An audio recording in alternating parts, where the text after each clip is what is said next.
Good morning. It's Saturday morning, the 21st. Thank you very much. I knew you would supply the date. Well, I am not even going to forget it because it's exactly 3 years ago since I had that attack on me as well. So, oh, yeah, dear. Yeah, I mean, you have to remember all anniversaries. In the course of the job, you were looking for a hot story. You were looking for a scoop, right? No, it was a scoop. And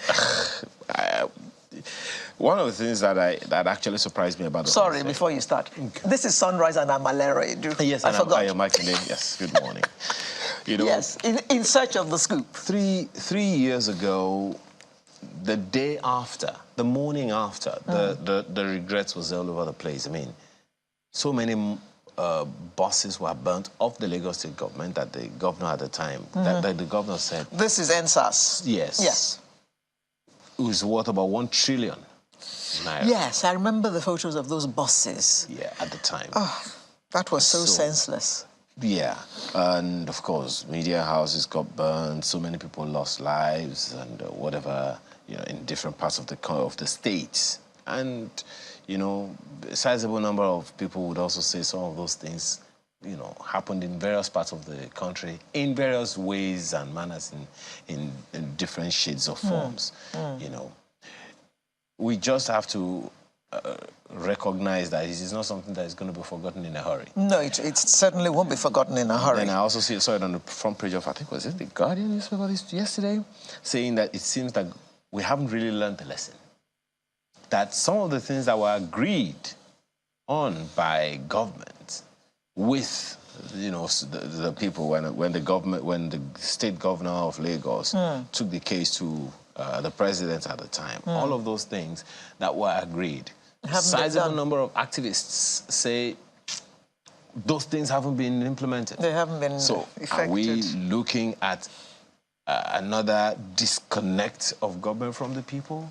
Because is government waiting for another NSAS to happen before they act? God forbid. A lawyer put on Facebook yesterday that it seems like these things haven't really, the lessons haven't still been learned, because the policeman just the day before was asking him for something and was wondering, is it that you don't know the law? Or what, you know? So those lessons we must not forget. We haven't really recovered from it. No, we haven't recovered from it. I know. Isn't that all we talk about on this program when we talk about our lifestyle, or in our lifestyle segment, about listening to our children and all that? Isn't that what happens when we don't listen? Incidentally, we will still talk about that again this morning. So. Oh, dear. Now, in the news in the course of the week was that footage about demolitions in the Lekki-Ekpe axis of Lagos. And while it was painful to watch, it also made one think. One of them was actually an estate. And I can't see a developer developing an estate and building XYZ number of houses without taking permission from the state. You know, something that I always try to do, please, decrypt government. Let's decrypt it. Let's demystify government. Who is government? Government is just one official in an office who is supposed to do something. So let's just remove person in charge gave approval and pocketed probably huge sums of money, and now these houses are going down. The person who says he wants to build a house on that, whatever, on the was he channel. Shown the master plan? Was he informed that this is a flawed path? No, but if he wasn't shown in applying and trying to get his permit, the person in the ministry should have him, no, you can't build here because this is the flood plain.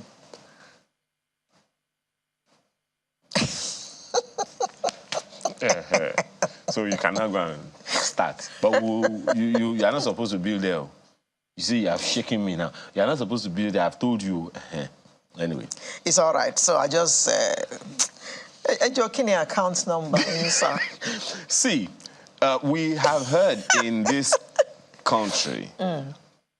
Okay, look at that. What happened in Ikoyi, where that developer was said to have, been told that he could not go above 19 floors. Yes, and then at some point, government went there and stopped the work. He got his own security of state to go and do the same thing, enforcing his own law over the law of the state. And we know where it all ended. Sometimes, we in our own program, we were also saying that the difficult decisions government has to take, it's too difficult to even imagine that some of those decisions have to be taken. Okay. Like they say, it's the job that they signed up for. Exactly. So a parent has a responsibility to ensure that this child turns out in a particular way, and for whatever reason, the child is being, let me use the language that they used in New Masquerade one day, garrulous. Garrulous. So it was just behaving somehow. Now the state government has brought the axe down. The state government had given, according to them, an advance notice that this is going to happen. Yeah. And then the people were saying, no, it's not possible. It's not likely. It's not likely. It's an entire estate. They can't bring down happen. Well, but guess what? It is happening. They did. It is happening. It's ongoing. And guess what? The people didn't even remove their stuff, which means they didn't believe it was going to happen. So, of course, the bulldozers came, crashed everything down with all the contents. And they are still continuing. And government is saying, we are not going to compensate you for illegality. Of course. So, I mean, to think they even had the nerve to ask for compensation. It's a huge loss. They bought their houses. And you know what's also interesting? It's a huge loss. You know what's also interesting? According to, what's also in public, what's also public knowledge, the people who sold the estates to these people who own them, that are now being pulled down, aren't picking up their calls anymore. They are not accessible anymore. You saw the video of the realtor that is also online, that's saying, look, this is a big decision and it's a difficult one, that people who are going to purchase houses have to know what the states of those houses are before they go and buy them. It's difficult, especially when the only thing you want to do is just go get a place for yourself. This is heartbreaking. It is. I mean, some people would have spent their entire life savings purchasing those properties. Absolutely. And would have said, wow, now... Finally, I have my own place and this is where I'm going to stay until I die. And then the bulldozer comes along and just razes it to the ground, contents and all. It's heartbreaking. So this will teach us that Lagos State is not playing anymore. I hope it teaches us. It's not playing. I hope it teaches us. So when you are offering bribe to people so that you can break the law, bear in mind that in 10 years' time, the law may still catch up with you. I hope it teaches us. Sincerely, because part of what we are also talking about on the program this morning, which we are actually starting with, is related in a way.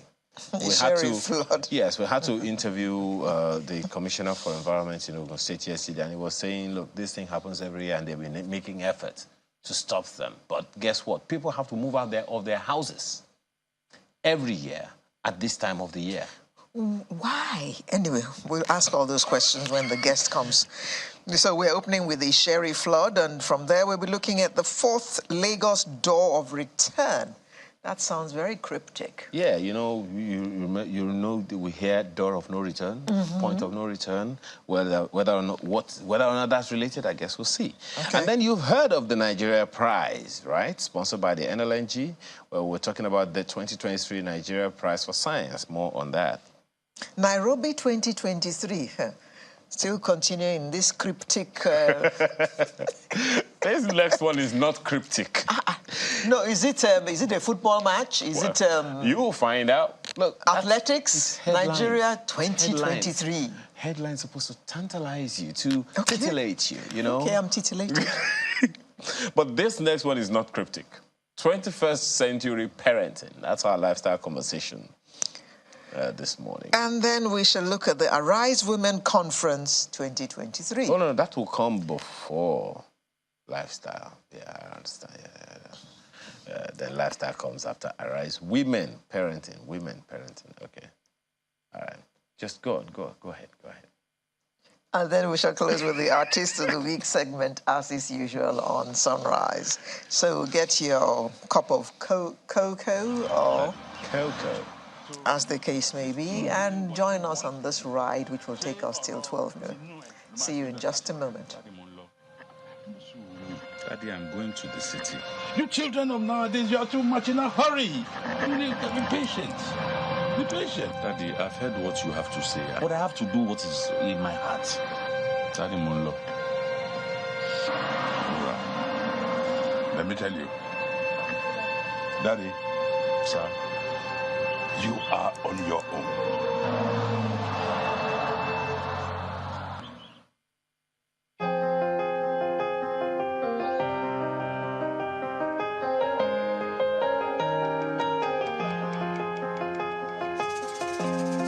Woke up one Sunday morning, told my daddy I'm leaving home. I'm going off to the city tomorrow, even though I don't know where to go. And daddy says, son, don't be a fool, 'cause life in the city is unbelievable. You could get broken, no, you're just a little boy, and you may never find your way. And I said, I know I could get lost.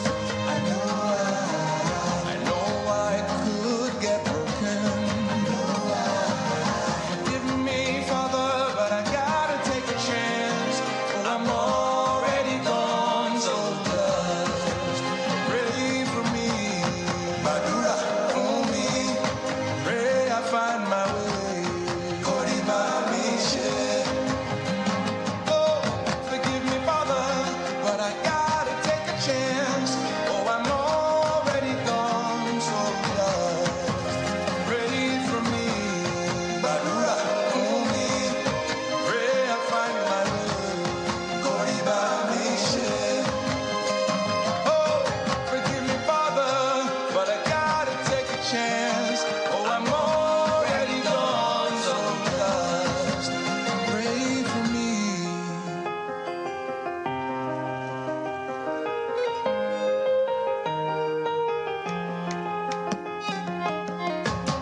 Hello, Daddy, how you doing? Hope Mama's doing okay. Been 4 years and 11 months now.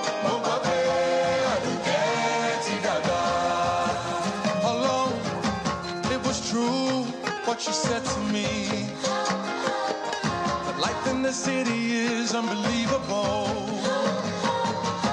Had to struggle just to get by every day, and I could barely find my way. Shubom.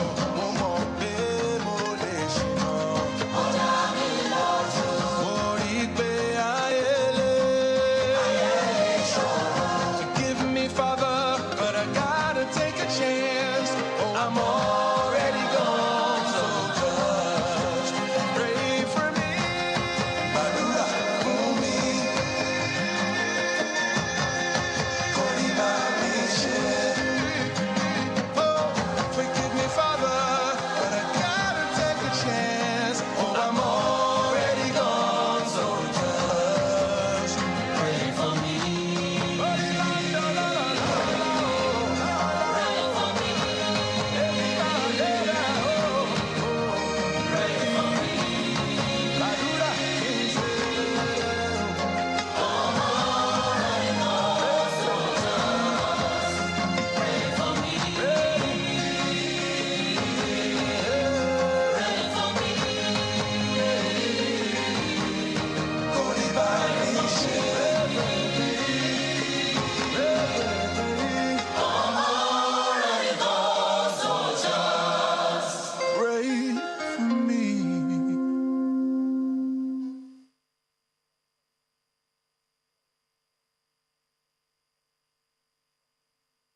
thank you for staying with us, or is it thank you for joining us? It looks like global warming has done a number on us again, because this is end of October and we are still suffering floods. We shall focus on the one in Isheri for today. Residents of communities around Isheri, Arikbu, Lafenwa, and so on, and the adjoining areas to the to Ogun State around the Lagos-Ibadan Expressway axis have raised the alarm over the threat of flooding caused by an excessive release of water from the Onyon Dam. Most of the residents who reside in the lowland areas of these communities were caught unawares as they woke up to the sight of water spread around their premises on Tuesday morning. We have two gentlemen who live in the areas we're talking about who will join us for this discussion this morning. Dayo Ayondokun is the chairman of Shorun Heritage Estate in Isheri. Good morning. Good morning, ma'am. And we also have the chairman, Isheri Estate Communities, Mr. Gbenga Oshobu. Good morning. Good morning, Mr. Good morning, Oshobu. Well, you live right next door to us here. Correct. So tell us, Tuesday must be a very bad day in your memory. What exactly happened? Okay. Thank you so much for this opportunity to discuss this flood issue. It's not only Tuesday that was a bad morning for majority of our residents here. It has been a recurring, a perennial issue here. And as a community, we have invested so much in combating this menace of a perennial flood. It happens that many a time family have to, relocate from this place. For how many months? All through the rainy season? Yeah, I think it's usually between September till November. And that period, everything around this place is practically shut down. Schools, businesses. So people cannot just live their normal life during this period. And as a community, without government effort, we've done so much with the little we had, putting up a structure like a perimeter fence because we are bordered with the water, the river that flows from Kara Bridge. So the whole community on this stretch have invested so much in putting a concrete wall, to shield their estate from this water issue. Also of concern to us is lack of clarity about the schedule of this water release. This year, we know that there will be release of water. We're going to face this, and we put some measure in place. We've invested in things like industrial pump to pump water out. We've even raised the road profile, the road level across most of our estate. So we were prepared, but this year has been a year like never before. The water level was so excessive that even our best effort have not been able to stem this. If anybody cares to come to our community at this moment, everywhere is underwater. I also hear that government has given an advance warning regarding people staying on the lowland. The question we ask ourselves is, this Isheri community alone, chairman will speak to that. But in my estate, where I am the chairman, we have well over 300 plots with over 600 families. The question is, at this point, where do we move them to? If government is saying people should relocate, what are the preparations? Are there arrangements to move such people? Are there provision for like an adequate camp where people can be taken care of? Our simple request is this. If the management of Onyon Dam can manage the release of water over the years, that is one. Two, the river that borders our estate across that river needs to be deseated, needs to be maybe a form of dredge so that it can take more volume of water so that we don't expose ourselves to this menace. Okay. I think we've done our bit and we are at our end point, you know. We just want to appeal to government to do something very drastic at this point for us. Okay. Thank you. Mr. Shobo, Mr. Ayodokun spoke about getting a schedule of water release. Are you making any headway in that regard? And what effect will a schedule have on this perennial flooding? Thank you very much for giving us this opportunity.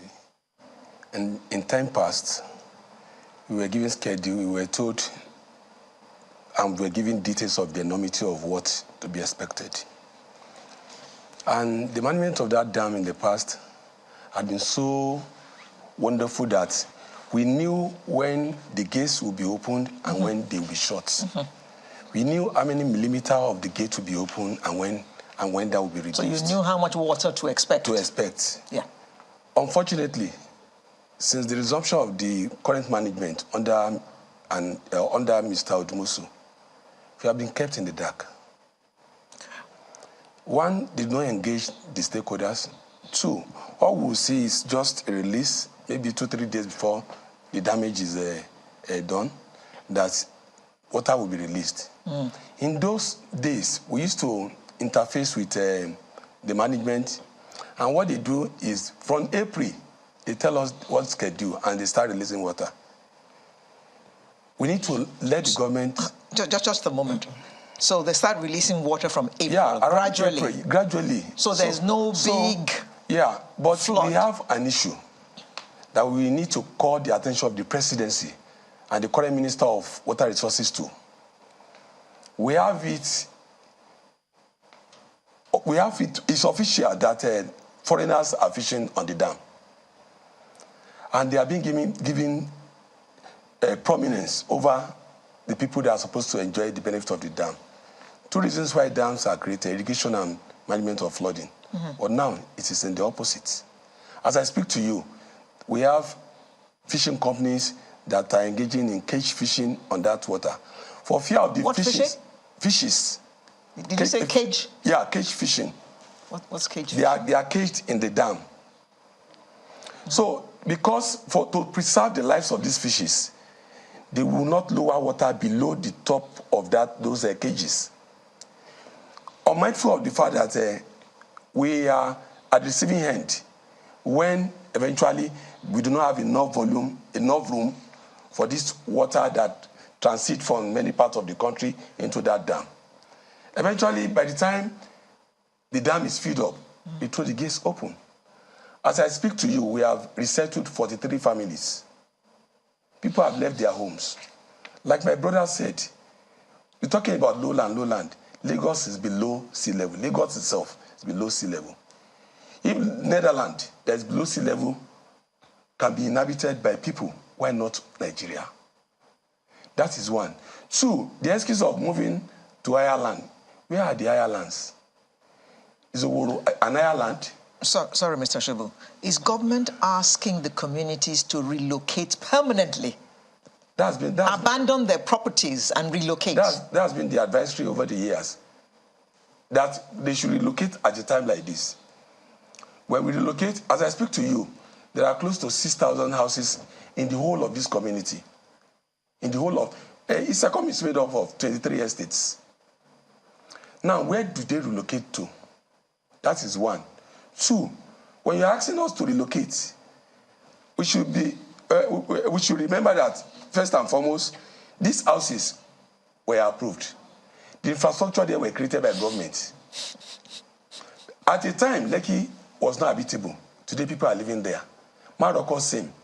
So if they could do that in those places, I think it is a wake-up call to government to come and do the needful here.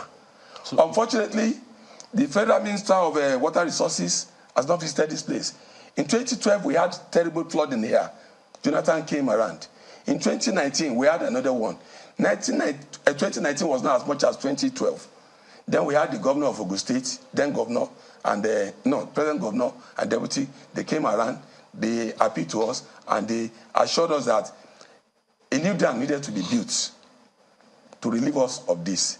Now we have a presidency that's in the same party as the governor. I think there's an opportunity for the governor of Ogun State and Lagos to talk to the presidency to see what can be done. Okay, Mr. Shobu, just a quick one. Before the development, so it doesn't look like we are vilifying government unjustly or unduly. Before these developments began to spring up, was there any information given to the community, to anyone who wanted to build either the houses or the estates, that this area was flood prone? Really,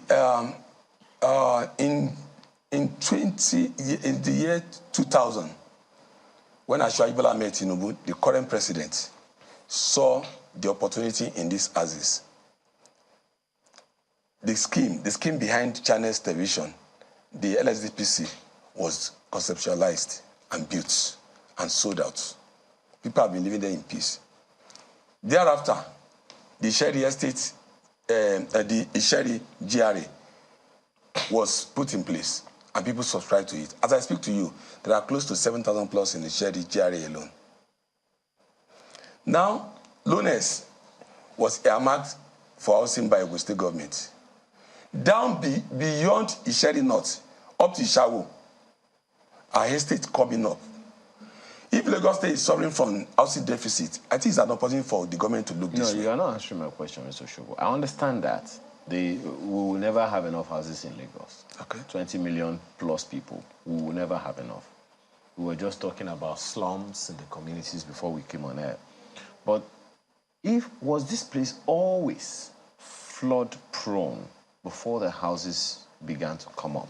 That's the question that I'm asking. I wouldn't know because I was not here then. Okay. Was there any information given to anyone in the community trying to bring up any development? I'm asking you in particular because you are the chairman of the entire estate. You are like the governor of this Isecom right now. Was there any such information given to the people that this is a flood-prone area and, occasionally these kinds of things might happen? Thank you very much. We are sharing the same hemisphere with Lekki Phase 2. Okay. They are on lowland like we are on lowland. I remember in the days of Fashola, His Excellency Babatunde Raji Fashola, he stopped issuing approval in Isheri North on the ground that he had information that the place was not going to be habitable. Before then, hundreds of houses have been built. And when His Excellency Governor Ambode came on board, experts came around and they saw the need for that place to be developed, that it is doable. I remember Ministry of Environment officials came and there were promises of building embankment to protect that estate. Thereafter, the estate on its own spent close to 60 million naira building embankment to protect the milieu. Unfortunately, since after Ambode, nobody has told us that we cannot inhabit the space of land. And since after then, hundreds of houses have been built with approvals given, and then the building regulated by government agencies. Just to be clear, when approvals are given, money is paid? Of course. Okay. Mr. Ayodoko, do you think, he has said that about 23,000 houses? Just 23 estates in this area? Yeah. Yes. 23 estates in these houses. Sincerely speaking, I want to believe that at least one or two government officials live in or around this area. I'm just assuming. Do you think the enormity, because speaking from experience as well, I was there. I drove through the flood to, I don't know the name of the estate further down the road from That's there. Lekki Gadi. No, you wouldn't get to Lekki Gadi at a time like this. Okay. Whichever one it was. It was unpassable. True. Even though the car was a little elevated, this car literally swam through the water. Any car that's a salon car cannot. True. So do you think sincerely, yes, the governor of the commissioner for the environment came to this area, I think it was, you said it came on Tuesday. We had a discussion with him on Tuesday. What's your perception of what he said? How sincere do you think the government of Ogun State is on this matter? Okay. Again, maybe before I go to that question, let me just make one or two comments on what he has said. I think if there's a commitment on the part of government, we should not be in this situation. And I say that with a sense of responsibility. I've been a community leader for a while in this community. And I can tell you, from road infrastructure to provision of water to electricity, we virtually provided everything by ourselves. If government is making promises, yes, the promises are made, but what about the promises that were made years before now? What has happened to them? So why do we take this particular one with seriousness? I didn't listen to the conversation the commissioner or whatever promises he has made, but I'm just talking generally from history. The promises that they've made, which of them have we seen the realization of? Such as? I remember the deputy governor of Ogun State came here, I think like 3 floors ago, and yes, we appreciate the fact that at least you show empathy by coming here. But what has happened between then and now?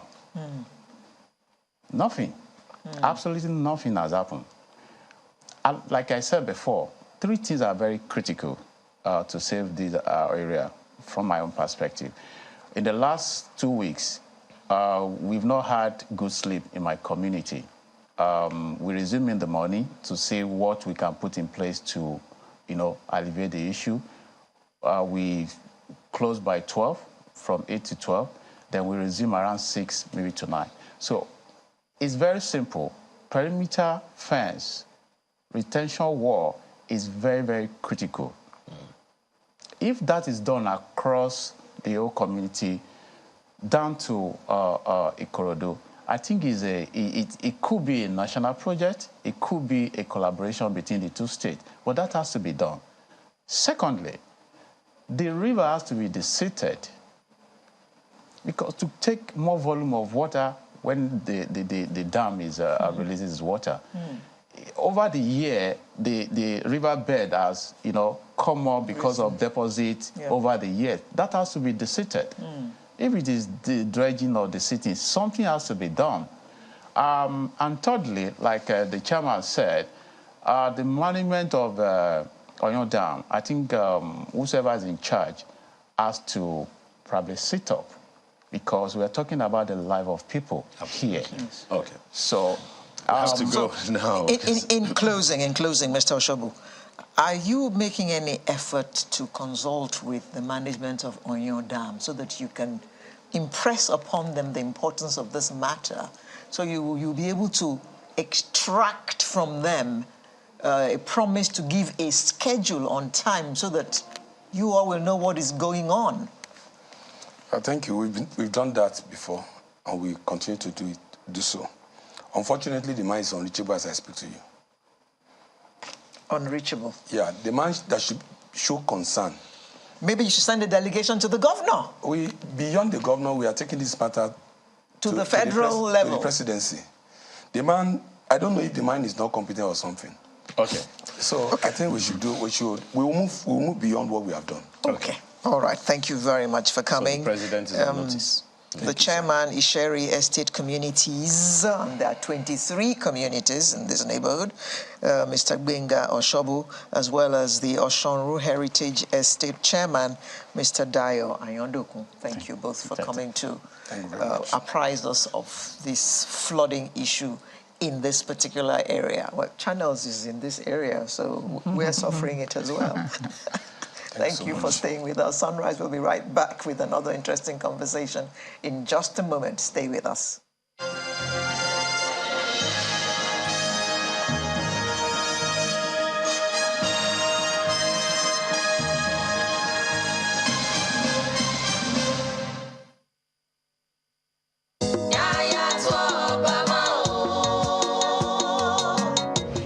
Nobane do ukwa polo Ewa the second, the Opera of Benin, Umogun, on this momentous occasion of the 7th anniversary of your coronation as the 40th Oba of the ancient Benin Kingdom, and on your birthday anniversary, I join millions of your other subjects worldwide, along with family, friends, and your numerous well-wishers in celebrating you and your remarkable reign on the throne of your fathers. We're grateful to God Almighty for his abundant blessings upon you and indeed the Benin Kingdom. And as we join you in celebrating this significant milestone, I pray that your reign will be long and prosperous, and that you will continue to lead us with exemplary dignity, grace, and sagacity. Oba Tokwe Ise, signed Olumide Osaigbovo Akpata. We are passionate about two things in Nigeria. The first is football. The second is our rice. And nobody celebrates like a Nigerian. So, for every goal scored, every mark made, you can be sure to always come back home to rice. Celebrate with Nigerian Premium Big Bull Rice, homegrown just like you. Big Bull Rice, tasty rice, nourished you. Thanks for calling Bastion HMO. Thank you.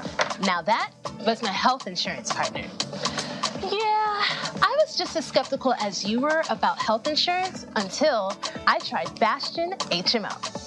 I got a healthcare plan that's right for me and my family. I have access to top quality healthcare services and facilities. We also get access to over 1,700 hospitals and clinics. Call 0800 Bastion, Bastion Health, the HMO that puts you in control. Hi. Now, let me tell you about Safari Valley Eco Resort, the first of its kind in West Africa. Upon your arrival, you are introduced to your butler, who plans your itinerary. We were surrounded by wildlife from the moment we entered the eco park. So many activities, all in the same premises. Visit the gym or the stables, they have it all. At my break, I'm able to practice my putting. We also went fishing on a man-made canal. Our tour guides taught us so much about the wildlife and how to interact with them.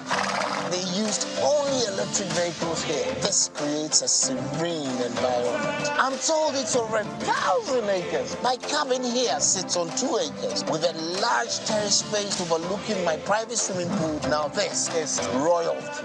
They have their own farms, thousands of fruit trees. I can also have my lunch here at the waterfall. Quite a beautiful place you have here. Visit Safari Valley Eco Resort in Ghana, bringing you closer to nature. Where's Glory? Excuse me, ma'am. Hello? Where's Glory now? I did here. Glow don't go village, tell all our customer. Everybody pay attention. See, now Glow berekete 10x. Now he might they take tension my customers. Now they dash me 10 times the credits when I load.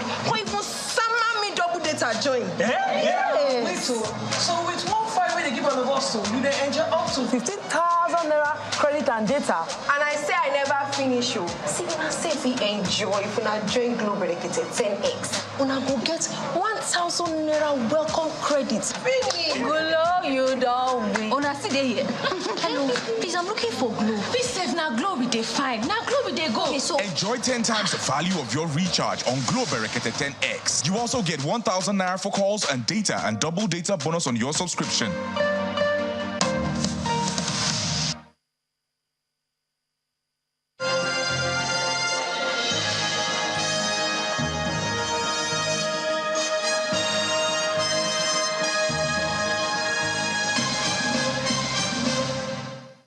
Thank you for staying with us. Fourth door of return, what does that mean?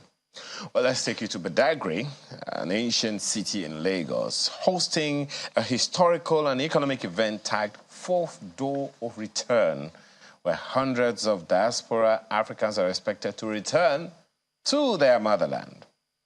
The major highlight of the event will see the Lagos State Governor, Mr. Babajide Sanwo-Olu, walk through the door of return to welcome the returnees, who would be led by Dr. Julius Marcus Garvey. What does that mean? Let's have a conversation this morning with Abike Dabirirewa, Chairman, Nigerians in Diaspora Commission, joining us virtually from Badagry. Thank you for joining us this morning. Thank you very much and good morning. Nice to see you from the beautiful city of Badagry. You know, I really don't know how you deal with your job, having to travel all over the world just for Nigerians. Let me ask you that, if you can do that in 30 seconds. How do you cope with that schedule? Well, it's tough, I tell you, but you got to do what you got to do. But thank God for a supportive family, a supportive husband, amazing children. Family support keeps you going. And of all, great leadership.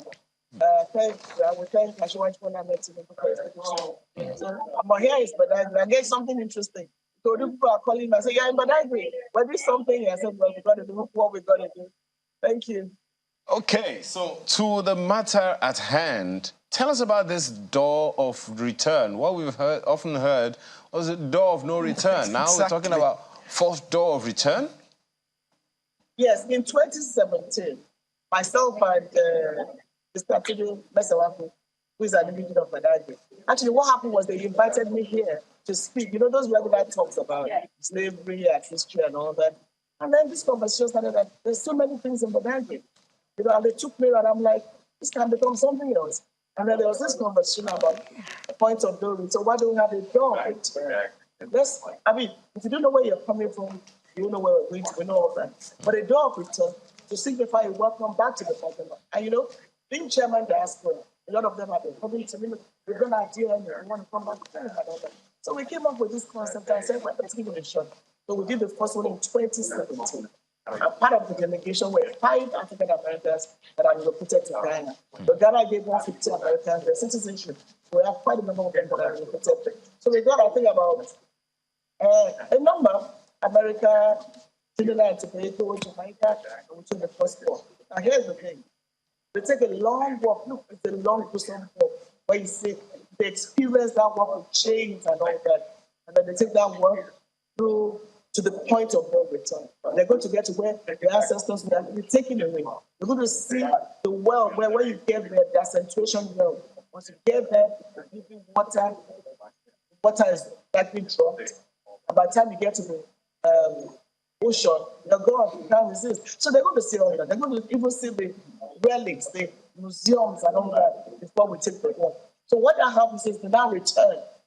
We are now waiting for them to receive them as kings and queens back to the motherland. And so we started in 2017, like I said, but we stopped because of COVID. But here we are in 2023. You know, and I tell you, Nigeria started with jaw on the turn.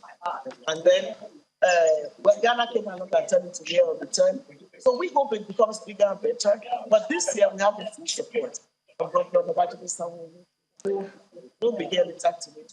Join us for this historic book. And what is more important about this year, the presence of Dr. Julius Garvey, the son of the legendary Marcus Garvey, who is setting his foot here for the first time. And if you know the history of Marcus Garvey, he actually started the campaign that everybody taken away as slaves should return back to Africa. But he could not realize that before he died. But here's a son, 90 years old, over 90 years old, and he's here in Badagry to witness that work. Yesterday, we had a great event. We went through the whole history in Badagry, had new names by the Akron of Badagry. Dr. Garvey is now the chief of Badagry. Dr. Andy Secretary is for a long time, also the chief of Badagry. So today, we look forward to the great event. Why is NITCOM taking the initiative to ensure that diasporans actually come back to the motherland?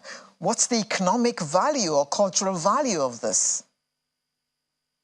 But here's what we're saying. In fact, those who came last time are already invested in Nigeria. And those who are coming this year and saying they want to invest here in Badagry, actually. They've done a feasibility study to build the diaspora finance. So that's the economic connection. They're not just coming, it's tourism quite all right. But you see, as Dr. Anderson himself said, conversation breeds comprehension. I think that's the first thing. We hear bad things about our country abroad, but that's not who we are. So when you encourage them to come and see, they go back and say, listen, That's not what we heard about them. So when they get to know us better, they understand our conversation, breeds comprehension. Some are coming for the third time. There must be a reason why they're coming back.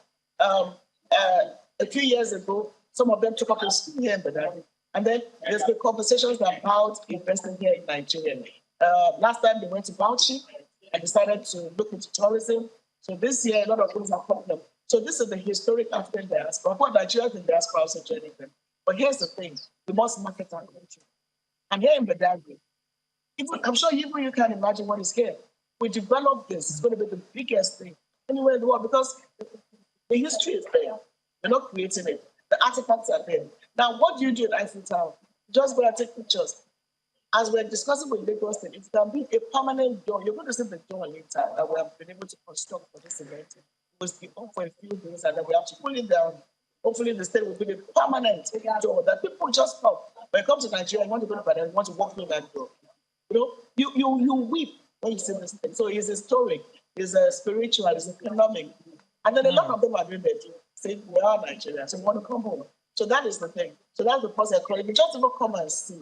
When you come and see, you realize that what they talk about, say about us, is not true. There's a guy here, his name is Adejo. He's a Nigerian born in America. He's never been to Nigeria.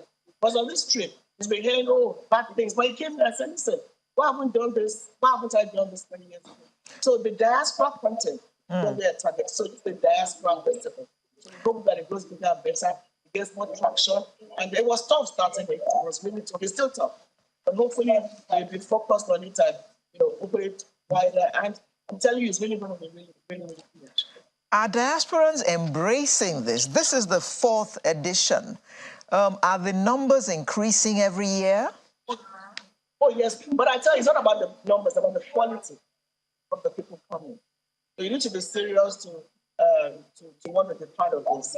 So those that are coming, like I said, already, the first thing you come and say, I say, listen, I want to invest in this. I want to have property in Nigeria. I want to come again. So if somebody has come 3 times, there was no reason why the person is coming. So this is the beginning of it. It's like when I started this diaspora thing for Parliament and then became diaspora commission chairman, most importantly as diaspora commission chairman, the first thing we tried to do is to build trust from Nigerians in the diaspora. There's some people that will never go to the embassy or the podium, but we have to reach out to them. We have to talk to them. Today, after 4 years, we can say we're able to build so much of the trust about people. So they call us now. I said, listen, I'm here, this is what I'm doing. I'm there, this is what I'm doing. So that is the positive of the engagement. And so as we move forward, so what we try to do, Badagry itself, and I'll tell you this, cannot take more than maybe 40 to 80 people. So I don't want to do something I can't handle. Like the hotel we're staying can't take more than 50 people. So slow and steady. By the time you have a plan where people will come out, government say, oh, he's doing a really nice from Lagos to Badagry. So by the time you have that means of transportation, they can come in the morning, through the door and return.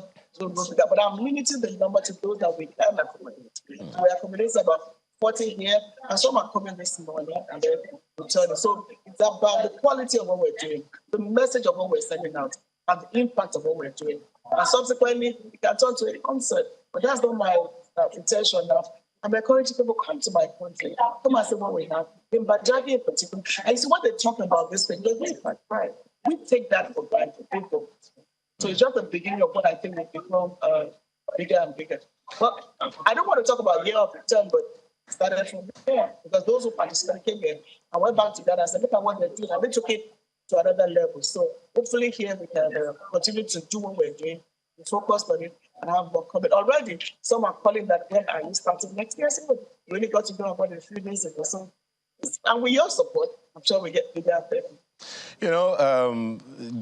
What's playing in my head right now, even listening to you, is the long-term plan.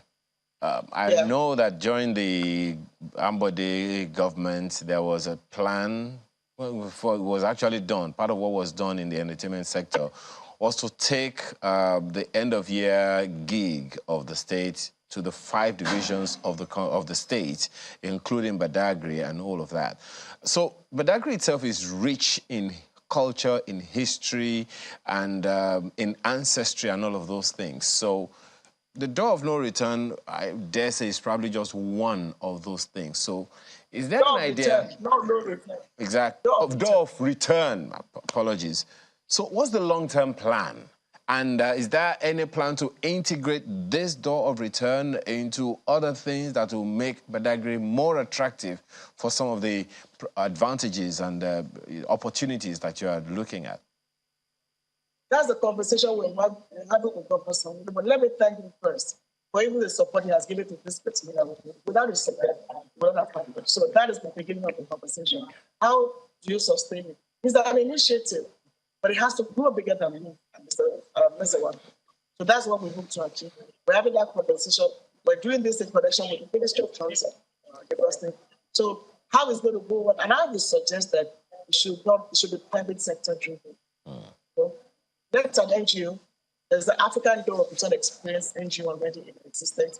They can work with the state to focus just on this. And this is what we're focusing on.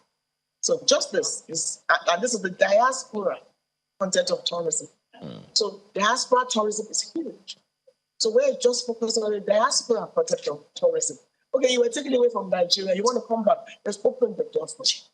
Let's make it easier for you to return. When you come, then I'll say, hey, I want to do a project. I want to put my money here. I want to build capacity here. Some children here in Badagry have already been trained, been given money for their education by some of the people that came 3 years ago. So that's the conversation we're having with Lagos State.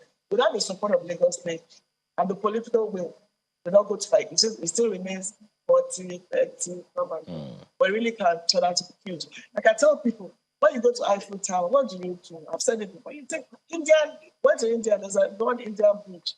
Look, what they can build in Badagry is even bigger than this state. And I'm telling you, if you build it up, it can be a UNESCO heritage site because of the history of Badagry. So we hope we can work with the state and other stakeholders, and even the historic Africans, not just us, to make it bigger and better. So it's an initiative that we could lead after this of us. Talking about collaborations, Madam, Badagry is a border town, so to speak, an international border town. It has a major highway that is also being referred to as an international border. So in terms of collaboration, how far is this likely to go? And are the people who will be collaborated with aware? So those who will be coming from outside of Nigeria via the road, is there a visa on return plan, things like that, especially since you're talking about the diaspora content? Well, I was surprised here in Badagry. There's this roundabout where in the night, it's like an ECOWAS community. Everybody from all parts of West Africa. And I never knew that I was aware there yesterday. So already Nigeria has what we can do, again, talking with the Minister of Interior is what next. I've done my DNA in Nigeria. I want my Nigerian passport. When I said Ghana, in a bit, in this regard, was they just keep saying, what is history of you take our passport? So that encouraged them to stay there. So we can do a few things like maybe long-term visas. But these are things that I can't sit here and talk about. These are things that will sit with the relevant ministries. We've already had a conversation with the Minister of Interior. What is the legal way to go about these things? To make it easier. Already we have a visa on arrival policy. So like all these people that came, they didn't have to do stamp for a visa. We work with immigration, we get your visa on arrival. Okay. So all that is there. Well, the least we can wish you is the best. And as having worked with you before, I know that sustainability is one of those things that you consider very, very important. And we can only wish you the best on this project. And thank you for all that you do. Abike Dabiri-Erewa is Chairman, Nigerians in Diaspora Commission, joins us from Badagry. Thank you again for your time this morning. So, you can now return to the studio after this break for the next topic.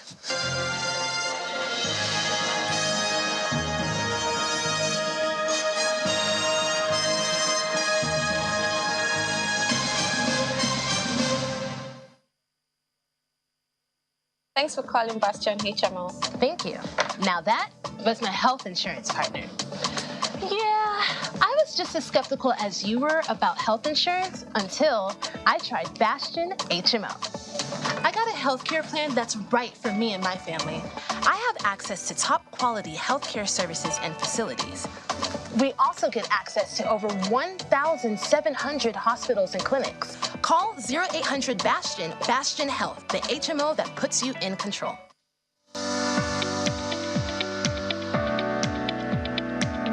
The Duchess International Hospital caters to every aspect of the family's health needs.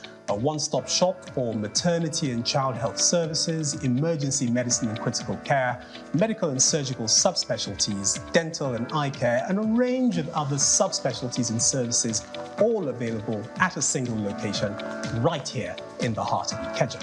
And it really doesn't matter if you're paying out of pocket using your HMO or private insurance. We focus completely on providing that world-class affordable healthcare for all the family at all times.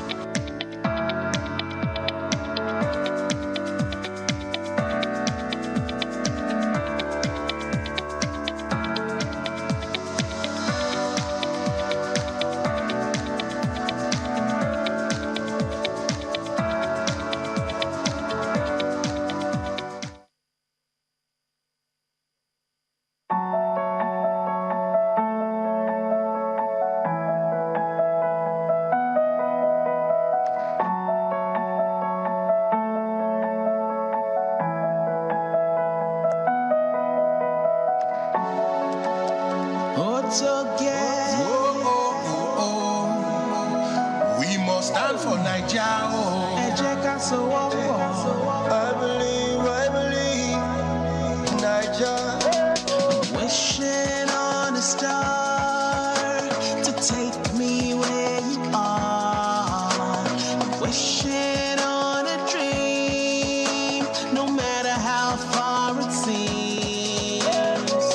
Everywhere I go to see the love and flow, in unity to stand forth from south up to the north.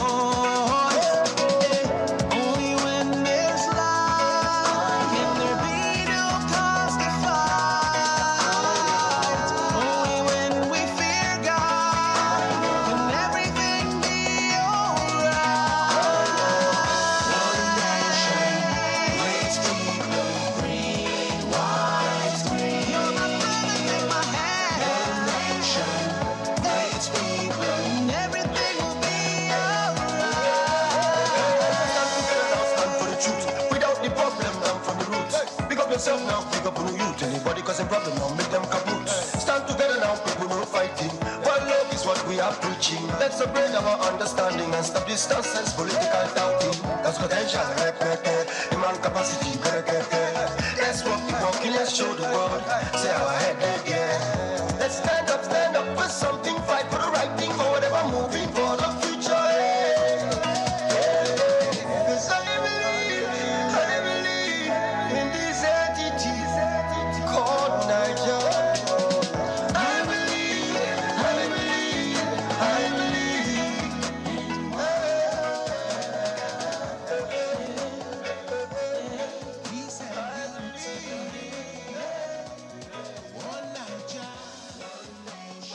So you call it cryptic? I am quite amused that the Kenyan flag was put up because this conference is holding, this boot camp is holding... Oh, it's no longer cryptic? Well... Now you have more. Well, I have been furnished with more information now. And it's a senior... Decrypted. It's okay. It's a leadership boot camp. And it's going to hold in Kenya, even though the brain behind it all is a Nigerian that goes by the name Babalola Salami. He's the convener of the Dr. Babalola Salami International Leadership Boot Camp. Good morning, Dr. Salami. Good morning. Good morning. It's great to be here. Well, I did ask you the question before we came on air. Why you're taking this boot camp to Nairobi? Why not hold it in Nigeria? Or is it some kind of export? Okay, so it's not an export. It's because of our commitment is African-wide. Okay. Since 2012, that we started CHAMP, the organization that has been involved in engaging leaders, equipping them to deliver peak performance in the work that they do. We've done a lot of, we've delivered a lot of interventions, in Nigeria, and we're saying that for us to really harness, to fully harness what the continent offers, it is important that we extend beyond Nigeria and engage our brothers and sisters in other parts of Nigeria, other parts of Africa. And we're starting in East Africa, in Nairobi, Kenya. So that's why the boot camp is holding there. And Kenya is a great place, by the way, so that's why the boot camp is holding there.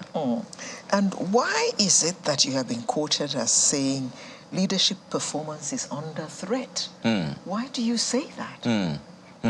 Great question. Leadership performance is under threat, especially in 2023, for a number of reasons.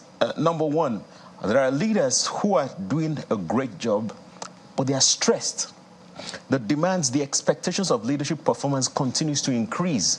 I think every leader should be stressed. And if they're leading properly. If they're leading properly. Not necessarily that they should be stressed, because stress is not necessarily an indicator of performance.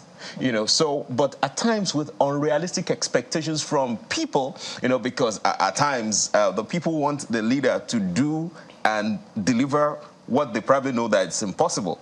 But because they just think, you're the one sitting there, so make this happen.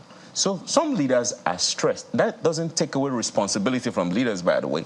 Some leaders are overly stressed.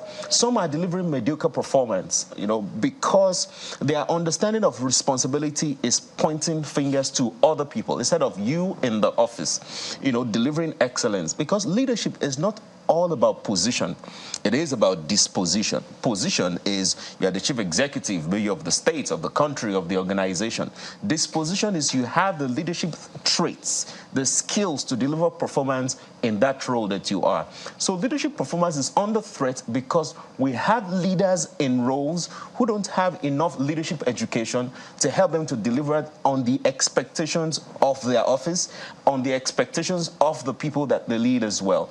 So it is important for us to continue to provide platforms and opportunities for leaders to learn, to relearn, to unlearn. And this has nothing to do with the number of years this leader has been in a leadership position. The fact that you've been in a leadership position for many years does not mean you have leadership experience. Doesn't that also question the leadership recruitment process? Leadership recruitment process. If we find a leader in office who isn't supposed to be there, having not being unable to demonstrate these things that you say, doesn't that put a question mark on the process of leadership recruitment? Great question. Now, our own commitment, is in finding the solution to this. So, do we query the leadership process? Yes. Can the leadership recruitment process be improved? Yes. And we say that even if you have dotted your I's, you've crossed your T's, to make sure that the person you think, and please let us know, the person we think will perform excellently in the role, even when we have found that person, it is still important for the person to be educated, to have leadership education. And when we say education, we're not necessarily talking about private school, secondary school, undergrads, for the person to still be educated, which is why we're saying that it's not even about the number of years you've spent in a particular position at a particular time, because when changes happen concurrently, changes happen consistently, and it's important for the leader to continue to learn, to continue to grow, if that leader wants to continue to deliver excellence in the work that they do. Whether we're talking about this leader in the private sector organization, or we're talking about that leader as an entrepreneur, somebody that started a business and then you are now making money. The fact that you are making money doesn't necessarily mean that you have the requisite skills to sustain the success that you've recorded, right? So whether it's in private sector, in public sector, in social sector, it is important that if we want leaders to deliver excellence, leaders must continue to commit to consistent leadership education. You said something earlier. Would you blame the Nigerian for expecting a lot of their leaders, especially at this time? Great question. We should expect a lot from our leaders. We should expect our leaders to perform. We should expect our leaders to show us tangible results. we should expect our leaders to show us this is the problem we're in, and this is how to get us off the problem. Yeah. So there is an expectation of leaders to deliver results, and not propaganda-laced results, but true, visible, touchable, feelable results. Yes. There's also on the other part of the role of the citizen, the Nigerian himself, because the first process to change is not to expect the leaders to deliver on a particular mandate. The first process is even you as a citizen as well, that you take civic responsibility, to contribute yours as you expect leaders to contribute theirs. This sounds like sounds a lot like transformational leadership that you're talking about. So, what actually inspired this whole conversation about, driving transformational leadership for you? It is because we need change. And by change, we're talking about improvement. We need improvement, and we need leaders who are equipped enough to move us from that state we are into a better state. And this movement is not only as a nation, which is the CEO of the nation. This movement, this transformation is at every strata. This is Channels Television. Please stay with us as we go live to Ado-Ekiti for the 2023 convocation of Afe Babalola University.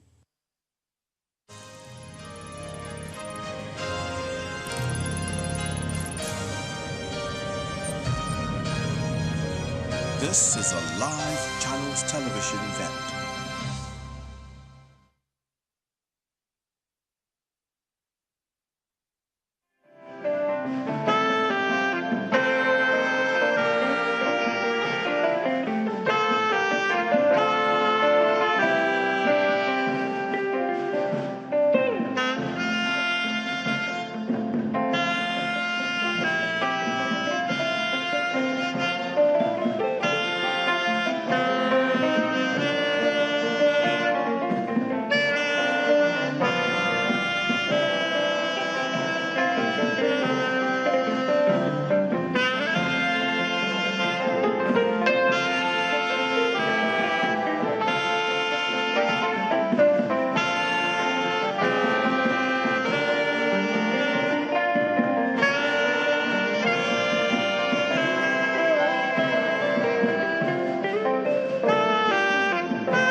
Excellencies, distinguished ladies and gentlemen, on behalf of the founder of this university, Afe Babalola, his wife, Isheri Babalola, and the leadership of the university, I want to welcome everyone in the hall this morning to the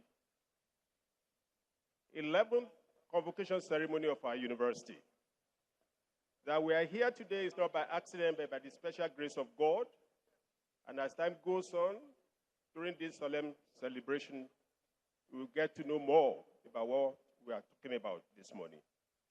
So set the ball rolling, distinguished ladies and gentlemen, still in the spirit of standing, may we have the national anthem and the university anthem, both of which will signal the commencement of this convocation ceremony this morning. I thank you.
Upward we come, oh, upward we come.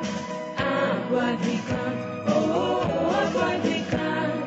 Founded by Afe Babalola, a believer in industry and determination.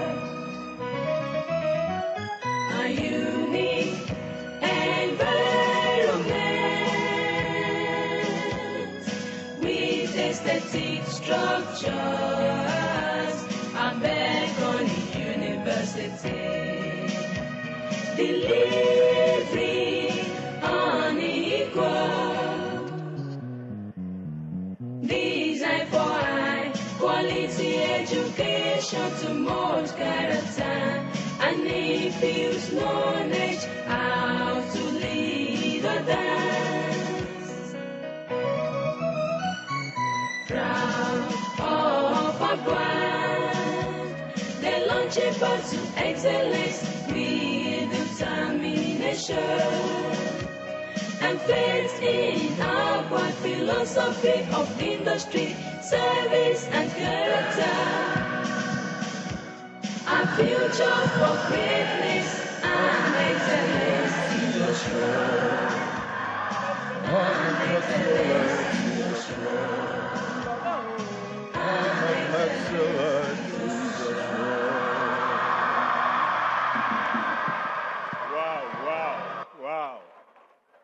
Wow. Please, you may have your seat. I share your positive sentiments, my graduating students.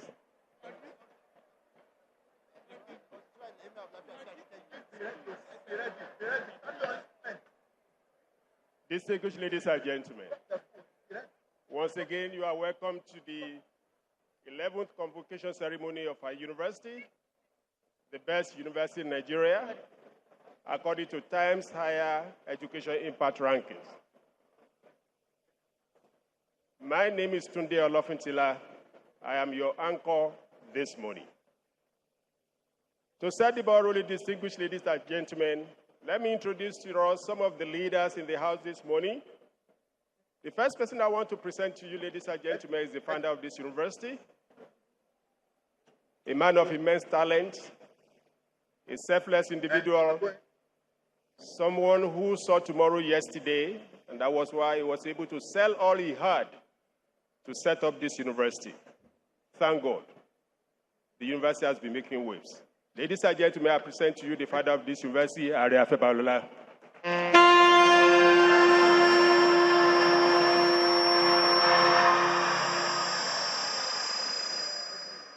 Together with him on the cockpit of this project, talking about his wife, our mother in this community, Yeye Afe Babalola, we appreciate you.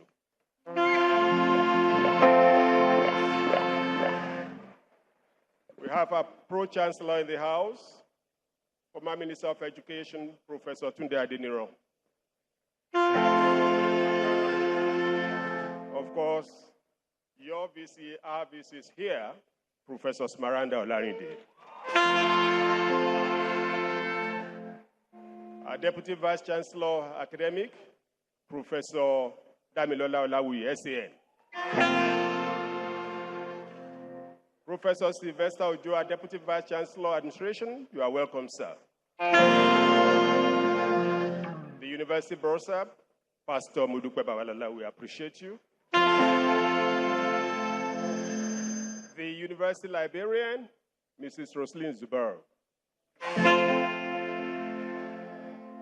The Mobile Encyclopedia of our multi-system hospital, Dr. Kolawole Ogudipe. And the pilot of the project for today, the registrar, Lady Christy Oluborode. I welcome all members of the board of trustees. I don't want to be naming you one after the other. All our council members, all our provosts, distinguished ladies and gentlemen. In particular, I want to welcome His Excellency, the governor of the way-making governor of Ekiti State, Mr. Biodun Abayomi. Oyebanji Bao. Your Excellency, a bow for bow. We have in the house, distinguished ladies and gentlemen, the host royal father, the Ewe of Ado Ekiti, Oba Rufus Adeyemo Adejugbe. You're welcome, Kabiyesi. The chairman of Ekiti Council of Obas is right here with us with a retinue of Obas. I'm talking about the Olojudo of Ido. You are welcome, Kabiyesi, and all the royal fathers in the house. The royal fathers in the house are not limited to Ekiti alone. We have them from across the Niger. We have in our midst the Emir of Lafia, who will be, as time goes on, you will see what will happen to him on a pleasant note. Ladies and gentlemen, I present to you His Royal Majesty, Honorable Justice Sidi Bagay Mohammed. You are welcome. All the way from Lafia, he came with a retinue of other royal fathers. We have with us His Royal Majesty Aliu Onawo Oga OON and Duma of Duma. You are welcome, sir. His Royal Majesty Isa Abubakar Isa, Emir of Awe. His Royal Majesty Alhaji Umar, Emir of Shabu. His Royal Majesty Balarabe Musa, Emir of Dadari. And His Royal Majesty Umar Suleiman Saki Akiri. Of course, there is a representative of the state government here, the SSG from that state is here with us, Alhaji Aliu Mba Duma. You are welcome, sir. Our friends from the diplomatic service, we appreciate you. The visiting vice chancellors, we appreciate you. Our friends from the military, led by General Taguba, we appreciate you. Our dear parents, we are here to rejoice with you today. Please, let's celebrate our parents. You are heartily welcome. And of course, the reason why we are here today, the graduating students. Celebrate yourself. You are heartily welcome. Thank you, distinguished ladies and gentlemen. Having done that, may I invite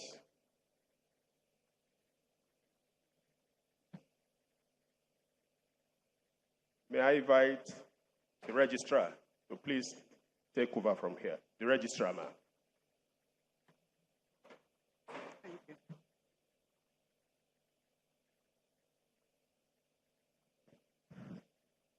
Chancellor, sir, the Afe Babalola University Law of 2010 empowers the university to hold convocation for the conferment of degrees and award of prizes. I therefore humbly invite the Chancellor to constitute the Assembly as convocation of Afe Babalola University Ado-Ekiti for the purpose of conferment of honorary degrees, award of higher degrees, award of first degrees, and presentation of prizes to deserving persons as approved by Senate and Council. Chancellor, sir.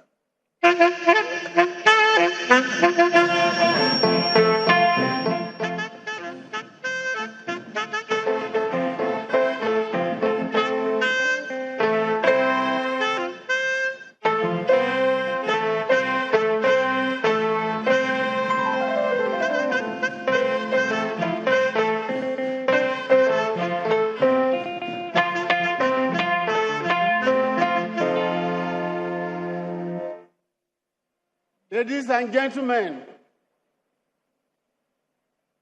by the powers conferred on me by the University Statute as a Chancellor of Afe Babalola University and Chairman Board of Trustees, I now declare this assembly, the congregation, the university, as duly constituted for the purpose of the conferment of honorary degrees, award of higher degrees, award of first degrees, and the presentation of prizes of Afe Babalola University to deserving students. God bless you all.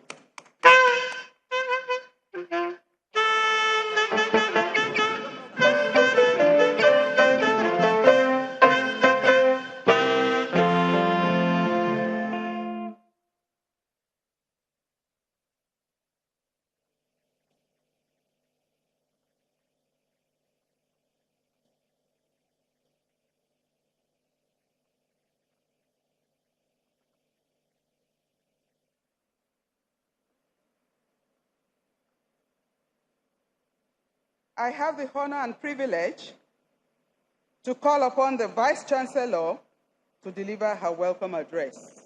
The Vice Chancellor, ma'am.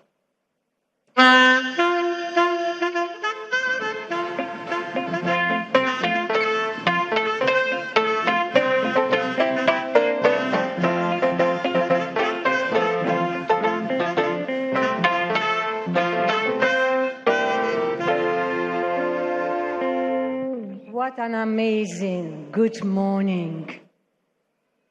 The dawn of a new era. Your Excellencies, distinguished ladies and gentlemen, our beloved students, I ask for permission from our Chancellor to adopt the already well-established protocol. On behalf of our founder and Chancellor, Are Afe Emmanuel Babalola, OFR, CON, Senior Advocate of Nigeria, Fellow Chartered Institute of Arbitrators, FNAIS, LLD Honoris Causa London, LLD Honoris Causa Unilag, LLD Honoris Causa Unijos, LLD Honoris Causa UNED, LLD Honoris Causa KSU, etc., etc. And his amiable wife, Yeye Are Modupe Babalola, FSM, FNIMN, FFPA, the Board of Trustees, the Governing Council, the Senate, staff, and students of Afe Babalola University, Ado-Ekiti, I warmly welcome you all to the grand finale of our 11th convocation ceremonies. We thank God for your safe arrival. We equally thank God that we are here better and greater than we were last year. After all, your university, our university, was ranked by the highly respected Global Times Higher Education Impact Ranking as #1 out of 220 universities in Nigeria and number 321 globally last year, 2022. But today, the same world ranking body has again ranked our university as #1 in Nigeria and number 221 globally. What an achievement. In addition, and as part of justifying our leadership status in the Committee of Nigerian Universities, we consummated 3 commendable international partnerships and collaborations with 3 reputable institutions just within this year, namely Johns Hopkins Hospital, United States of America, King's College London, United Kingdom, and Trinity Western University, Canada. This is just the beginning. Many more are on the way in the years ahead as we will be going through from coast to coast, from continent to continent, to demonstrate quality, functional, and impactful education. Indeed, this is the dawn of a new era in education in Nigeria, and I believe beyond. This year's convocation celebration flagged off on Friday, October 13, with a Jumat service, followed with sporting activities. On Sunday, October 15, 2023, we had the Anglican Bishop of Ekiti Diocese, His Lordship, Reverend Andrew Olushola Ajayi, preaching at the convocation Thanksgiving service. The following days during the week were filled with series on induction of our own students in the following programs: computer science, medical laboratory science, engineering, and law graduates. They were inducted in their various professional bodies. An international dimension was added on Thursday, October 19, 2023, with the maiden edition of Afe Babalola University at Ekiti, Nigeria, and Trinity Western University, Canada, through the 2023 International Conference on Global Leadership and Governance for Sustainable Change and Wealth Creation. The convocation lecture, titled Management of Diversity, a Major Challenge in Pluralistic Countries, was eloquently delivered yesterday by His Excellency Chief Emeka Nyagu. Please give him a round of applause here. He's here with us in the audience. A very seasoned diplomat, former Secretary General of the Commonwealth, and a global citizen. We give glory to God and kudos to all stakeholders, including our regulatory bodies, such as the National University Commission and all the professional bodies.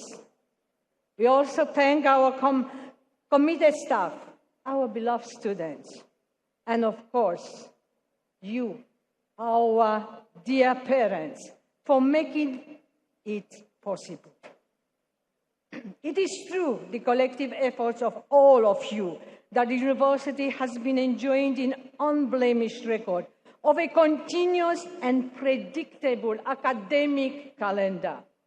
The 2023 convocation, distinguished ladies and gentlemen, we are graduating today 1,668 students,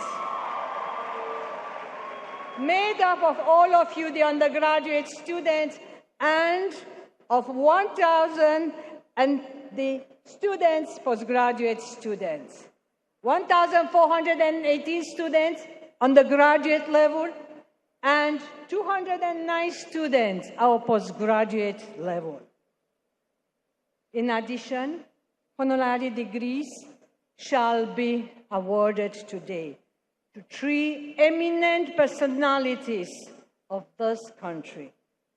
And for His Royal Highness Honorable Justice Sidi Baje Mohammed I, CFR, Justice of the Supreme Court of Nigeria retired, FCI Arbitration, FCIM, FHSN, the 17 Emir, Lafayar Barebari, and Chairman Nasarawa State Council of Chiefs.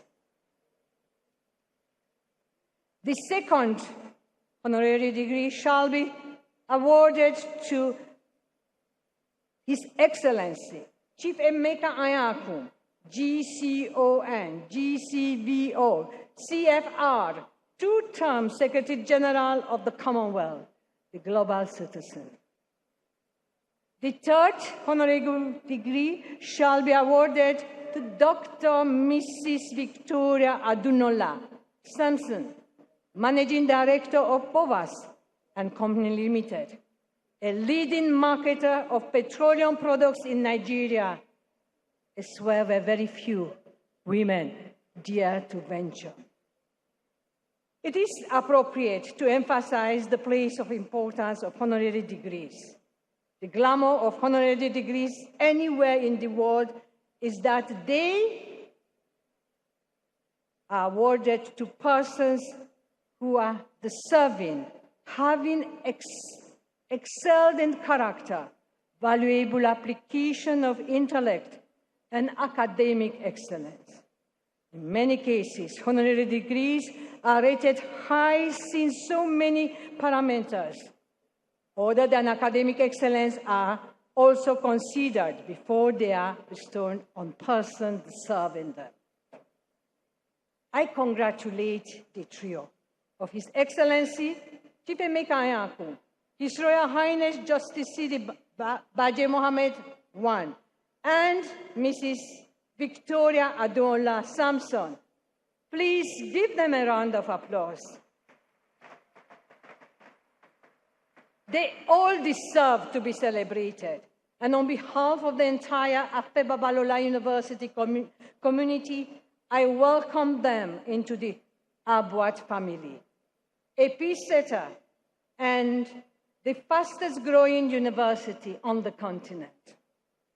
The graduation breakdown. The high points of this year's graduation ceremony is the graduation of 1,668 students, made up of 1,459 bachelor's and 209 postgraduate students. The tables follows, and it's clearly displayed, and I will rush through it very briefly. Engineering, College of Engineering is graduating a total of 414 students, out of whom 443 students shall be awarded a first-class degree. In law, 26 students out of 187 students are having first-class degrees. In the College of Medicine and Health Sciences, out of 299 students without the MBBS program, we have 15 students with first class. While in sciences, 13 students out of 152 students are obtaining first class degrees. In social and management sciences, 44 students are obtaining first-class degrees out of 288 students. At PG, we have 209 students. We congratulate you. While part-time is bringing forth 6 students for graduation. The total excludes the 123 students in medicine and surgery program. Best graduating student, and this is the highlight you have been waiting so anxiously. I will take them college by college. College of Law. In College of Law, we have Uwagbe, Esiosa, Adauga.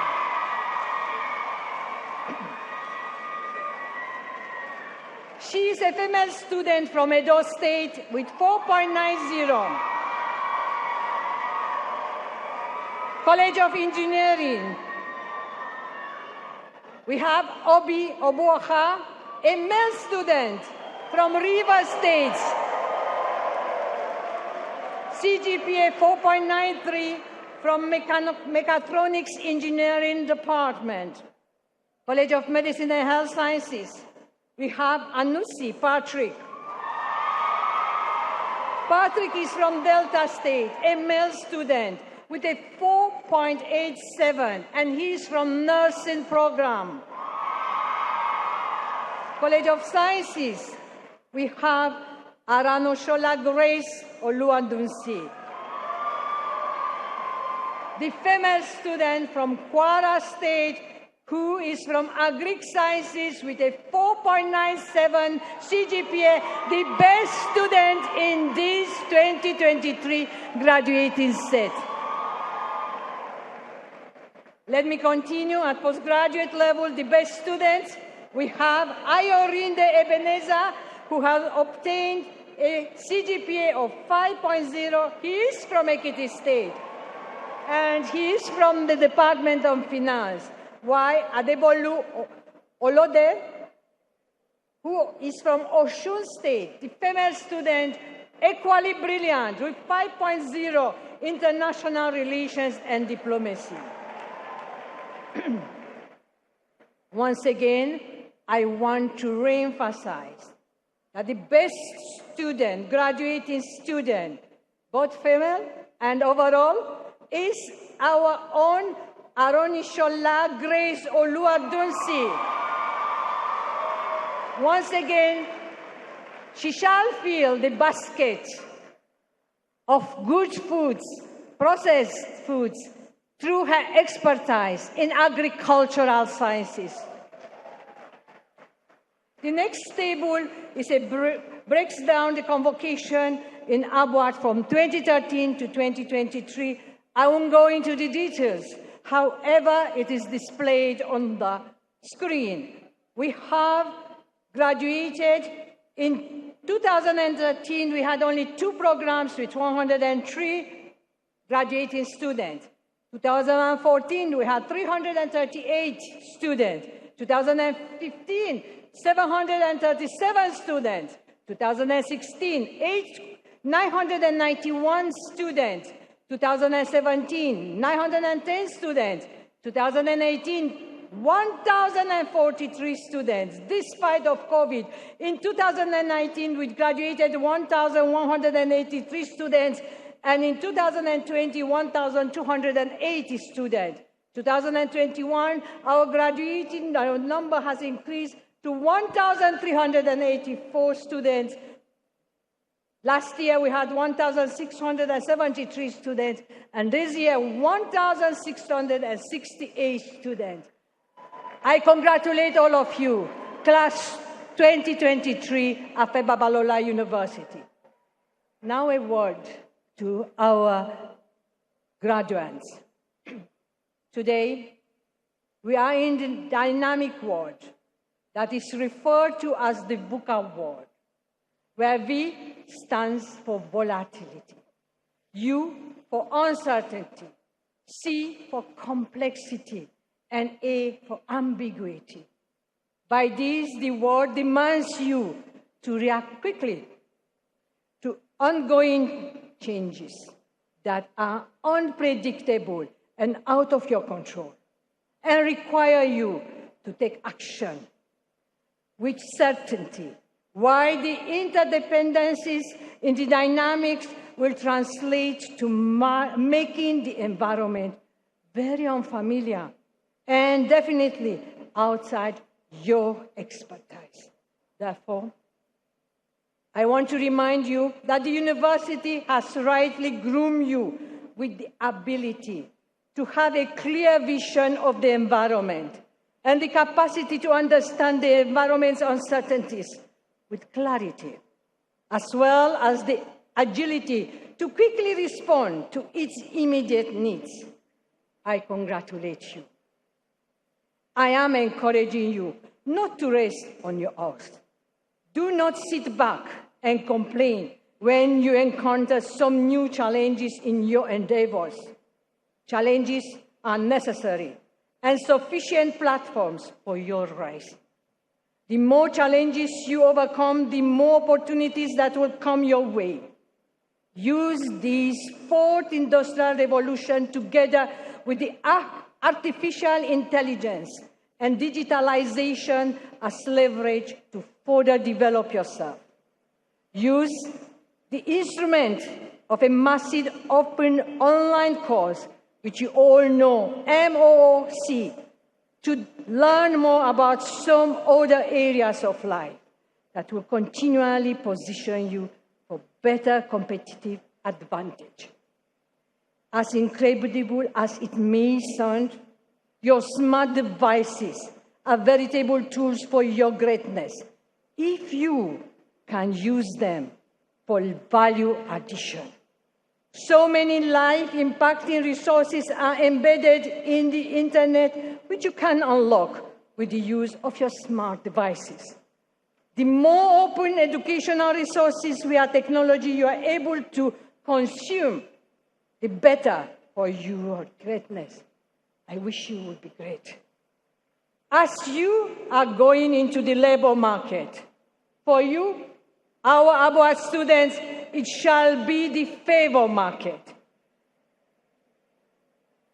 You should be conscious of the present-day socioeconomic and political challenges facing our country.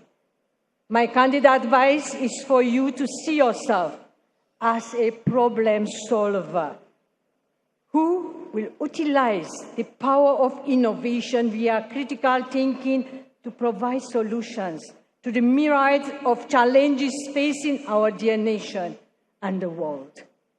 Go out there and manifest. The world is earnestly waiting for your manifestation of good exploits. Position yourself to be at the forefront of providing sustainable solutions not only to Nigeria but also to the United Nations Sustainable Development Goals. That Abuad is noted and ranked as #1 in Nigeria. Lastly, Abuad cannot wait to have you been decorated with the Nobel Prizes. Your time and space is now. These can only be achieved by the quantum of efforts required to deepen the knowledge base through innovative problem solving in every facet of life. In the words of our great Chancellor, Afe Babalola, I quote him, "A new set of leaders are graduating today, and the change for a transformative, visionary, and patriotic leadership has begun here at Afe Babalola University, Ado-Ekiti, with you, our graduates." As our Chancellor's reputation, name, and achievements travels ahead of him, may you also inherit his formidable legacy. Appreciations. In our founder's Chancellor's Afe Babalola's words, I quote again, "We are training future leaders who have character and who will change our country. A new Nigeria has begun here at the Afe Babalola University." I thank God Almighty for allowing us to be part of this momentous occasion. I thank members of the Board of Trustees, Governing Council, principal officers, provosts of colleges, directors, heads of units, and staff for their unflinching support. The students equally deserve to be appreciated for allowing us to mentor, teach, tutor, and develop them to this level. The students who are yet to graduate should remember that perseverance, endurance, obedience, and hard work, I will repeat it, and hard work what will bring their own days of celebration into fruition. We appreciate all the visiting vice chancellors, rectors, and provosts who are here to rejoice with us, as already expressed in their respective goodwill messages. We appreciate the family members of our beloved founder, the staff of Emmanuel Chambers, Ibadan, Lagos, Abuja, staff of Afe Babalola International Study Center, Ibadan, the National Universities Commission, NUC, Joint Admission and Matriculation Board, several other agencies that are too numerous for me to name them one by one due to the time limit I have. The support of the media cannot be overemphasized. I'm most grateful to the members of Ceremonies Committee of our universities, which was so ably led by Professor Ademola Aziz. All those who have traveled from far and near to share the joy of today with us are also appreciated, particularly our joyful parents and guardians of the lucky graduating students. We celebrate you. We appreciate the support of alumni. They have been good ambassadors of the university. Your love for your alma mater is highly commendable. In the same way, I express the appreciation of the governing council and management to all staff and students whose tireless support, unalloyed cooperation, and settler contributions have culminated in the success and joy of today. And permit me to single out our own governor, His Excellency, our own governor of Ekiti State, who never missed one important occasion since his resumption as governor of this state. We thank you, Your Excellency. We appreciate you and we honor you. Distinguished ladies and gentlemen, we are grateful for your presence and wish you all the best. God bless you all. Thank you for your kind attention.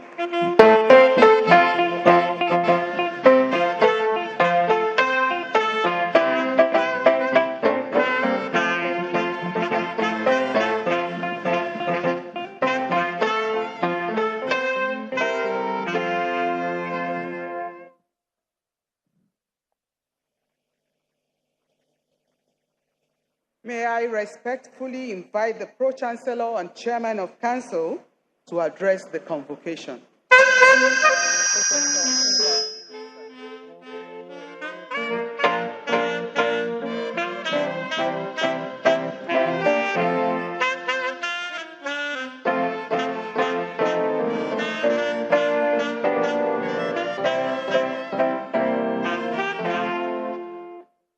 Your Excellency, our dear Governor, Your Excellencies, all our very special guests from all over, particularly our traditional rulers, parents, and the media, we celebrate you, our students who are graduating today. On behalf of the founder and chancellor, and Isheri, and the council, I wish to use this opportunity to convey to you the reality that the world and our dear country, Nigeria, are currently going through various challenges, and so are the institutions of higher learning. But Afe Babalola University, Ado-Ekiti, Abuad, has risen up to the challenges. It is therefore a great privilege and joy for me as the Pro-Chancellor and Chairman of the Governing Council of this great institution to welcome and also to congratulate the graduating students and the proud parents, friends, and well-wishers to the 11th Convocation and 14th Founders' Day ceremonies. In line with the academic traditions worldwide, the annual convocation ceremony at Abuad is a joyous occasion to formally celebrate the remarkable success stories and hard work of our graduating students who have been found worthy in character and learning to receive their degrees and diplomas And it is also a solemn occasion to recognize the giant strides of our faculty members, researchers, and the university management team whose relentless pursuit of excellence, unwavering dedication, and resourceful commitment continue to propel upward as the reference point, benchmark, the fastest growing university in Nigeria, and as an internationally engaged world-class university. Over the past 12 months, global recognition and accolades, as you have heard, have continued to pour in for a great institution. Earlier this year, Abuad was again ranked the best university in Nigeria by the Times Higher Education Ranking, making Abuad the leader in Nigeria for 2 consecutive years and among the top 100 universities in the world. In September this year, we also celebrated another milestone, recognition by Africa Academia Awards, which named Abuad as the best private university in aeronautic and astronautical engineering. These groundbreaking international recognitions are bright symbols that we are drawing attention to because of their significance. At the 10th convocation ceremony last year, I expressed the absolute commitment of the Governing Council to continue to discharge its responsibility and important mandate of providing strategic academic guidance, policies, and regulations to enhance the delivery of forward-thinking academic programs and high-impact research across Abuad. Over the last year, the Council has doubled its efforts in this regard. The Council has considered and approved policies relating to faculty promotion and retention in line with global best practices. The dissemination of innovative research conducted at Abuad to a worldwide audience in top-ranking and Scopus Index journals. The whole world is today enthralled and amazed by the remarkable success story of our highly revered father, founder, and chancellor, Afe Babalola, who, despite his own humble beginnings, we all know has single-handedly committed his experience, time, financial resources to build this institution. We salute him on this occasion, and we hope that our graduating students and those who have come to celebrate will learn something from the experience of this single individual, unique, special genius. However, only have a few we would like to stress have embraced the founder's legacy of philanthropy, endowments, and grants to universities. Afe Babalola's philosophy of giving to education did not start here. We know it started way back, even before he became the Pro-Chancellor of the University of Lagos. Because before then, he had been supporting various universities. And it is our expectation that others will also rally around and show Abuad that indeed they appreciate what the founder stands for and what has been happening here. Like Afe Babalola, each of us must be resolute and committed to playing our own part in defining a better future for our society and nation. Our graduates of today must also be resolute to rise above the temptation of mediocrity. With the rise of artificial intelligence, the labor market is changing. It is becoming more and more global, technology-driven, and competitive. We are indeed confident that you, as you are going out, have received the best education from the best university to be the best wherever you find yourself. So please, Council is urging you to settle down and to settle for less. You're proud, not to settle for less.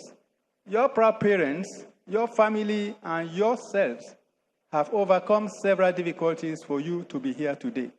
If you continue to develop yourselves and work as hard as you have done so far to earn a Abuad degree, it is our belief that you will be able in no time to achieve your career aims of building a better world. May God continue to give you the courage, the wisdom, and the humility to be the very best and to remain at the very top when you go out.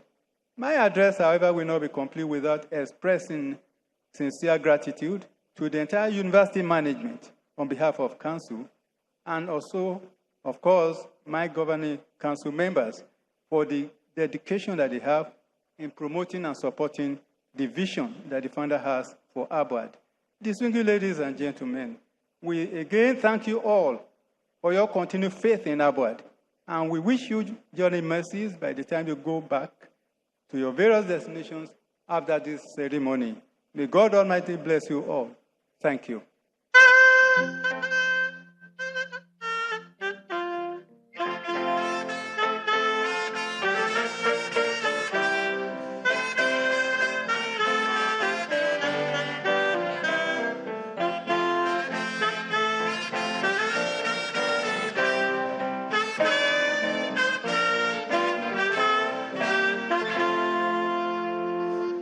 Thank you.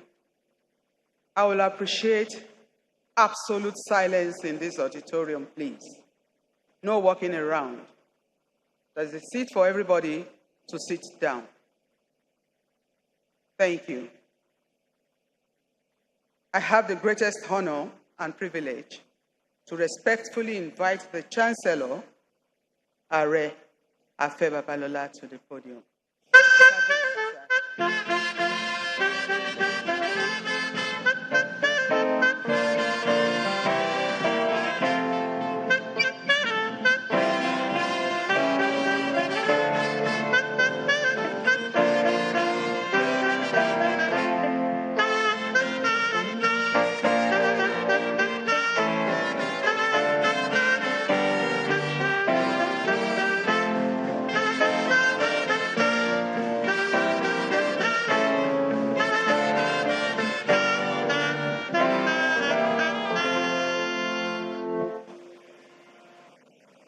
Please take your seats. Good morning, everybody. A happy day indeed. I was very happy and I was moved when we sang the ABWAD anthem.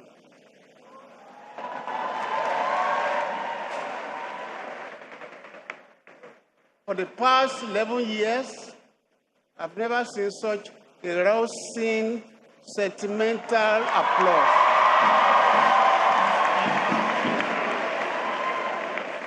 And that joyful pronouncement came from this side of the hall. And as if you are not part of it, you did not join them. That is, those on the left hand side. Are you happy or not? Today I'm very happy. Your parents are there watching you. And we have important people from all parts of this country joining us on this joyous occasion. And I want to stop a little because I can see one of your greatest admirers in the person of the Honor of Ife coming in. Give me a round of applause.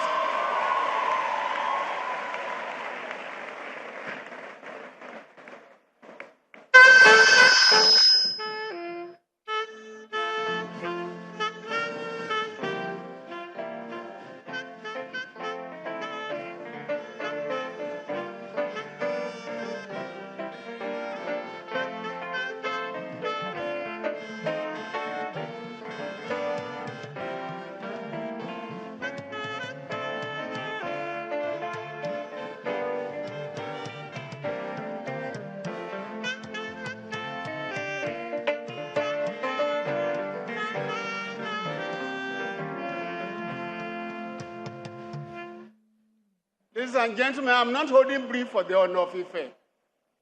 But those of you who are lawyers know what is called res ipsa loquitur, which means the thing speaks for itself. We know what the road or the roads in Nigeria are like. Sir, I'm sorry you have to go through bad road. And I know, and I put up a defense on your behalf, that is because of the bad road that you were late. You are forgiven, sir. Ladies and gentlemen, I want to adopt the existing protocol,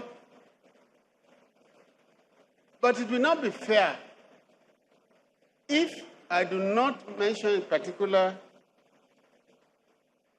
that supportive governor of my state, Governor Biodun Abayomi Oyebanji, aka Bao. I greet all the royal fathers here, and in particular, I want to pay special tribute to those people who have traveled from far away Vancouver in Canada, where people there right now are sleeping about 8 hours behind us. I have in particular, I want to refer to Dr. Laird. Is he around? Please stand up, give him a round of applause. He and Dr. George came all the way from Vancouver to be part of this ceremony. Give them a round of applause, please. Sounding one, too. I'm sure when they go back to Canada, they will have something to say about us. I've been in Vancouver myself, and I can compare my university with theirs.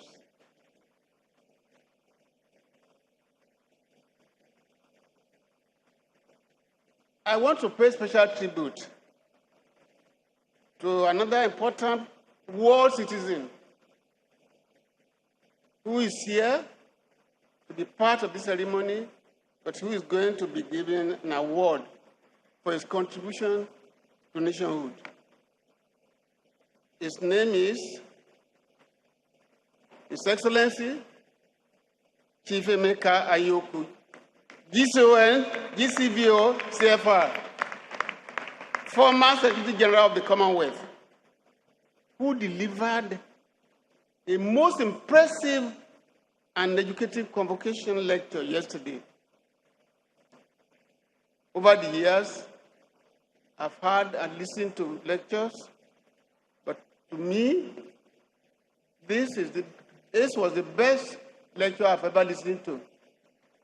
Please rise up, let us know you. His Excellency Emeka Ayoku, stand up for your recognition, please. Give me a round of applause. Thank you. Thank you. He has traveled throughout the world and was appointed the Secretary General of the Commonwealth for many years.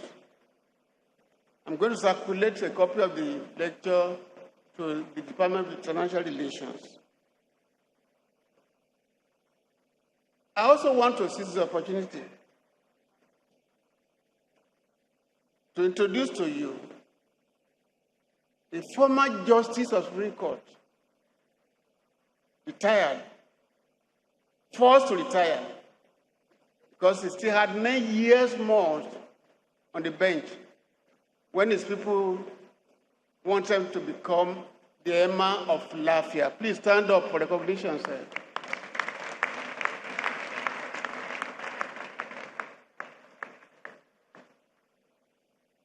And lastly, but not the least, we have decided to honor a woman who is a most successful business lady.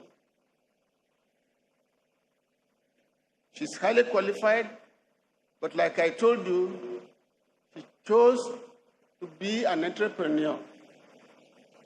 Her name is Mrs. Victoria Donla Sampson, Managing Director of Bovas. Are you here? Please stand up. Stand up properly. Give her a round of applause from that side. Thank you. Thank you. Thank you.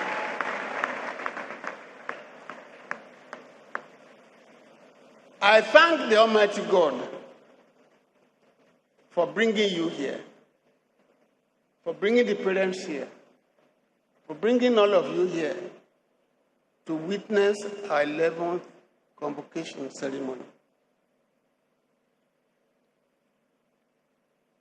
It has been an unbroken one, and I can beat my chest and tell you there is no university which has had 11 convocation ceremonies in 11 years. We are the only one.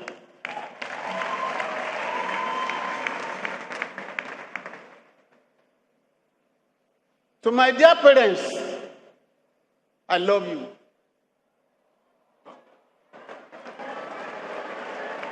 Thank you. I thank you for choosing Abuad. I told you your 4 years with 4 years, your 5 years with 5 years. Is it not correct now? Thank you.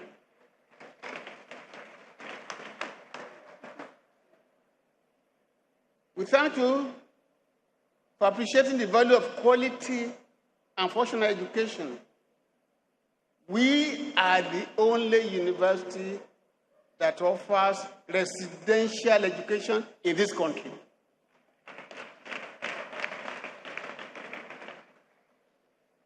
For higher education. There is no university where you do not have those living outside. 80%, 30% are living outside. I was the former Pro-Chancellor of the University of Lagos. More than 80% of my students were living outside. And yet, you had the chairman of council when he said, certificates are given for learning and character. How can you guarantee good character for a student who comes in from his house about 9 a.m., tired, and who leaves for his house at 2 o'clock, and doesn't come to class on Saturday and Sunday? What character are you guaranteeing? But here, you stay in the hostel, close to the classroom, no use of bicycle or any car, and they study throughout the day and night, and teachers are there in the night. We're able to monitor them. Even when their father or mother dies, we say, look, your parents will take care of the dead. Remain here and study. This is why you are here. And so when they come out, they're not only trained in learning, but they are well trained in character. And I say we are the only people train students in learning and character. I will deal with that later. Thank you very much. Congratulations. Now to my graduating students. Stand up. You have been sitting for a long time. All stand up.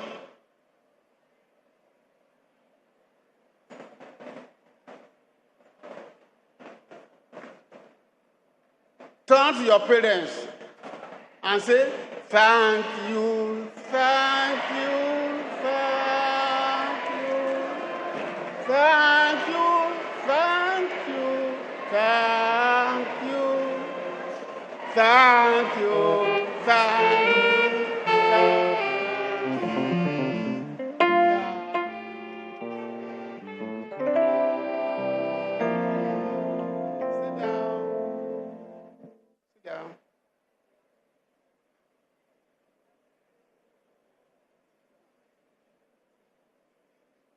Now, sit down, my students.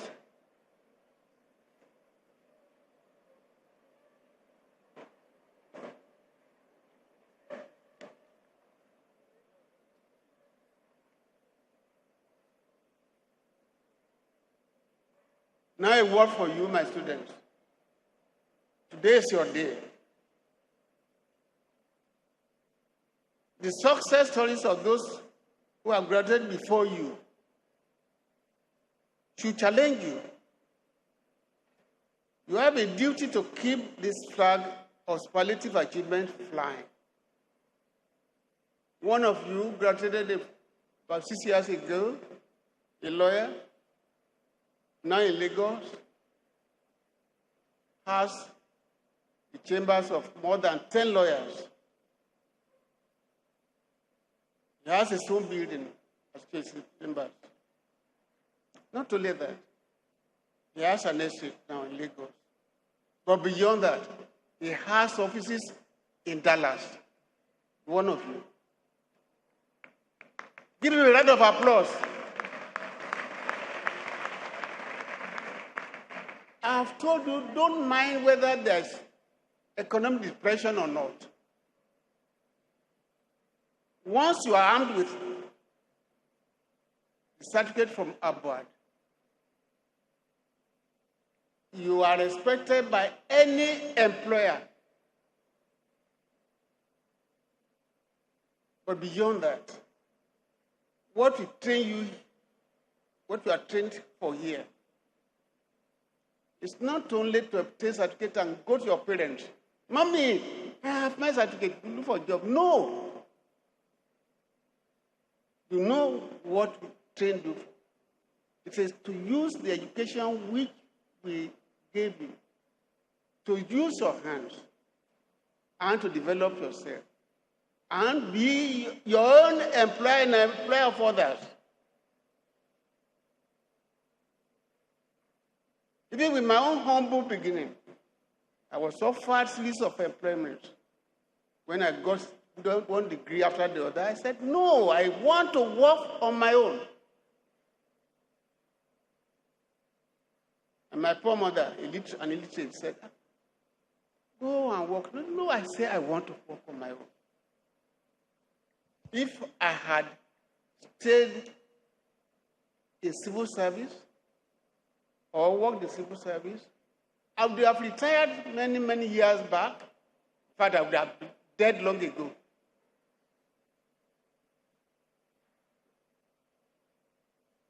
What we taught you, what we asked you to do after leaving this place, is what you must do. Make your parents proud. Like I told you, you'll be better than this poor man. Give a round of applause for that.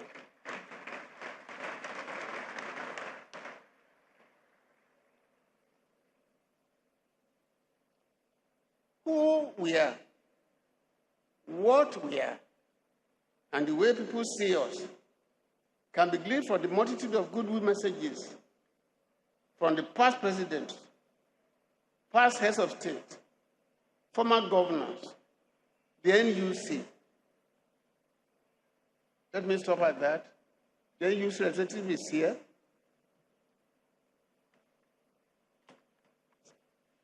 Augusta Lee will stand up for recognition. Give a round of applause. He's representing the NUC. What NUC said about us is, Abad is a benchmark. Abad is a reference point. Abad is the leader in education. It's in writing. Correct? Is it not correct? It is. What we need in this country is quality education. When you have quality education, you have power. When you have power, every other thing is submerged. We have given you quality education. We have given you character. And what character means that you are a reliable person, you are a trustworthy person, you are a kind person, you believe in giving, and you are going to be the leader people want. Our problem in this country is leadership.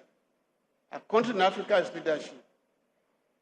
People believe that when they come out of the university, they should go and work, or alternatively, go to politics. As I told my audience a day also yesterday, I was the pro-chancellor of the University of Lagos, and there are people from the University of Lagos here who can bear witness to it. A young man came out with first class in chemistry and had the highest score that year. I called him. I said, "I'm going to give you a scholarship to do your master's." He was very happy. He agreed. He passed his master's. I've forgotten all about him. Then he came in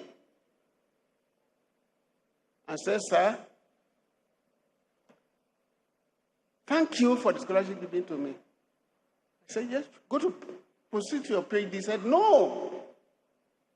"Why?" He said, "My colleague who was in class with me in secondary school did not go to university. He's the chairman of the local government of my state, of my place. He's riding a car, he has orderly, he has a house." I was depressed. I said, "What do you want to do now?" "I want to go to politics." Oh. I wept inside me. That is what your country has made of Nigeria. The only business in this country today which is lucrative is what? Politics. I do not say you cannot be a politician, but if you be a politician, will be different from what you have now. Who think that politics is for making money? Politics is for service. I was a councillor before, I never had a kobo. I was a pro-chancellor before, I never had a kobo. Because I see it as service. People go now to make money from public money given to them. You will not be part of those people. And yet you'll be leaders. You'll be leaders like your founder, by the grace of God. Give yourself a round of applause if you agree with me. I can't hear that.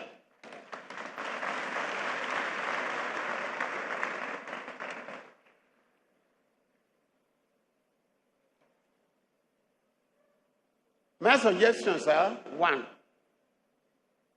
I suggest to the federal government to revisit the large number of private universities as approved in the last few years and ensure conformity with the rules. I have an AUC here now, member here. Before we started this university, we were required to have a piece of land, a plan, and some buildings on the land. And we were given only 2 colleges then.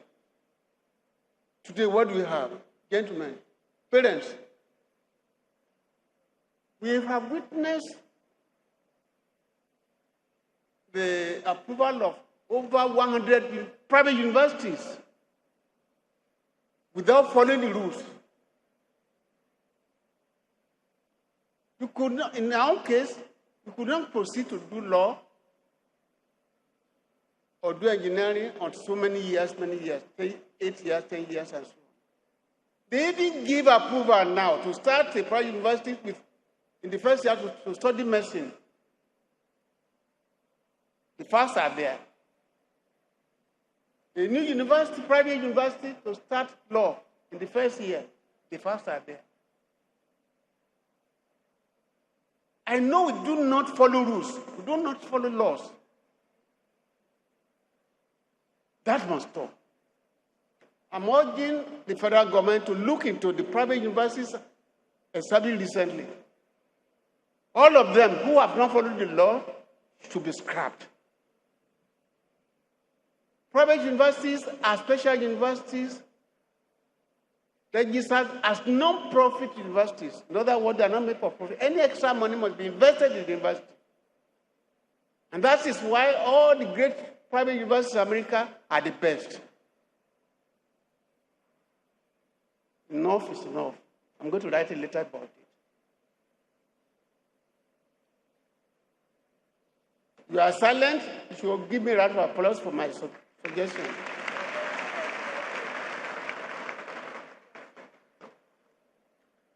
Secondly, I've said it earlier. How can you mentor a character when a private university allows 2/3 of its students to stay outside? Then you are not different from public universities. You go to Yale, go to Stanford, and other private universities. Only those who can afford it can go there because they know when they come out of that place, they are good in learning, they are good in character, and they are the future leaders. These are the future leaders. We have mentored them. We have educated them. My hope in Nigeria depends on these people. And the more of this type of university you have, the better in the country. Thank you. God bless you.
Chancellor, sir, may I respectfully invite His Excellency, the Executive Governor of Ekiti State, Mr. Abiodun Abayomi Oyebanji, to address the Assembly. Your Excellency, sir.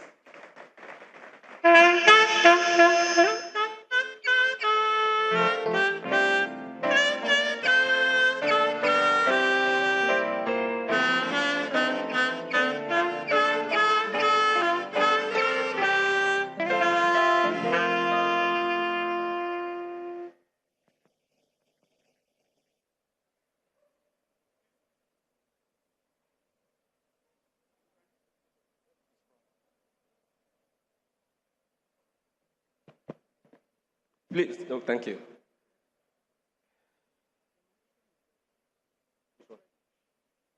No, well, I know, I'm okay with this one. Don't worry. It's okay. It's okay. Don't worry.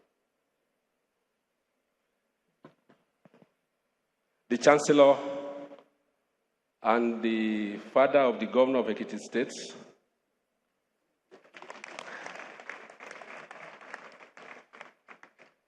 and the father of the state itself,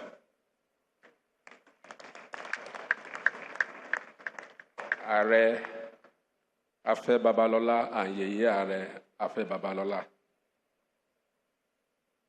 Kábíyèsí Arole Odua, the honor of Ife, let me use you, Kábíyèsí, as a point of contact to all our royal fathers that are here. Kade Pelori o, Kibata ko pelese, ìrùkẹ̀rẹ̀ yín á máa pọ̀ sí, ẹ jẹ̀jú ara wájú, ààfin ò ní gbóná mọ́ yín, ẹ pẹ́ lórí ìtẹ́ yín. The Pro-Chancellor and Chairman of Governing Council of this phenomenal institution, the Board of Trustees, the Senate, the Vice Chancellor and top management staff of the university, members of faculties, our distinguished honoraries of today, with due respect to His Excellency Chief Emeka Yauku, Emir of Lafia, and Dr. Mrs. Sampson, the proud parents, Daddy has thank you. Let me also thank you for choosing Abuad. Thank you so much. And on behalf of the graduates too, I say thank you for sponsoring them. God bless you. And to my friends, the celebrant of today, congratulations. You look so beautiful in your graduating attire. God bless you all. But please remember what Daddy said. He said his hope in this country is because of you. And I pray that you be greater than him. In the mighty name of Jesus. This is my second time in this university this week. I've almost turned to another graduate of this place, but I come here nearly every day. It is my pleasure to be here today to be part of the 11th convocation ceremony, which also marks the 13th anniversary of the establishment of this fast-growing citadel of learning. As we all know, a convocation ceremony is an important occasion in the academia because it is like a harvest time to the farmer. It is a time when the ivory tower celebrates its successes, rewards its stellar products, audits its progress, and awards recognition to the best in the society. A convocation ceremony also provides a unique opportunity for the town and gown to interact as they both share in the success stories of the graduates who are awarded their degrees and diplomas as an evidence of having been found worthy in both learning and character. On this auspicious occasion, I rejoice with the graduates, the parents and guardians, as well as the founder and the founder, council and senate, and the entire university community. This is the reward for your collective commitment to excellence and hard work. Let me pay a special tribute to Afe Babalola, OFR, CON, SAN, etc., the visionary proprietor of this Swahili University, for his courage, dedication, and commitment to the cause of education in our country. 13 years ago, when this university began on this land, no one could believe the institution would have gone this far. The university has not only carved a niche for itself as a place of high academic standard, it is imagined as one of the best in Nigeria and in Africa, and indeed the whole world. In terms of impact on the immediate community, research and industrial development, Afe Babalola University is second to none. I want to congratulate Daddy very specially for the huge success that his dream has become. One is always proud of the fact that the Afe Babalola Multi-System Hospital is one of the most referred hospitals on the continent of Africa. And in terms of diagnostic precision, it is almost second to none in Nigeria. In the same vein, I happily celebrate and congratulate the Vice Chancellor, Council, the Senate, and university community in general on this occasion for upholding the values of excellence that has distinguished this school as a place of first choice in Nigeria. I want to congratulate all distinguished personalities who are being awarded honorary doctoral degrees in recognition of their invaluable and exceptional contributions to the development of humanity in general. To the new graduates, as I congratulate you on your successful completion of your academic program in this university, I want to urge you to be the solution provider to the numerous challenges facing Nigeria and humanity in general. This is more so in terms of job creation. I firmly believe that ABUAD has equipped you with the right skill sets that are necessary for you to excel and to be job givers and not job seekers. I charge you to be good ambassador of this university and make your parents and guardians proud of you. Ladies and gentlemen, we understand the challenges that the university currently faces, especially in the respect of the federal road that leads to this place. It is our hope that we soon conclude discussion with the federal authority to either reconstruct the road or they allow us to do it, so that the current agonies that our people face on the road can be eliminated. Finally, I pray for joining masses for everyone who has graced this occasion, and I wish the graduates God's guidance and prosperity in their future endeavors. Thank you for listening. God bless you.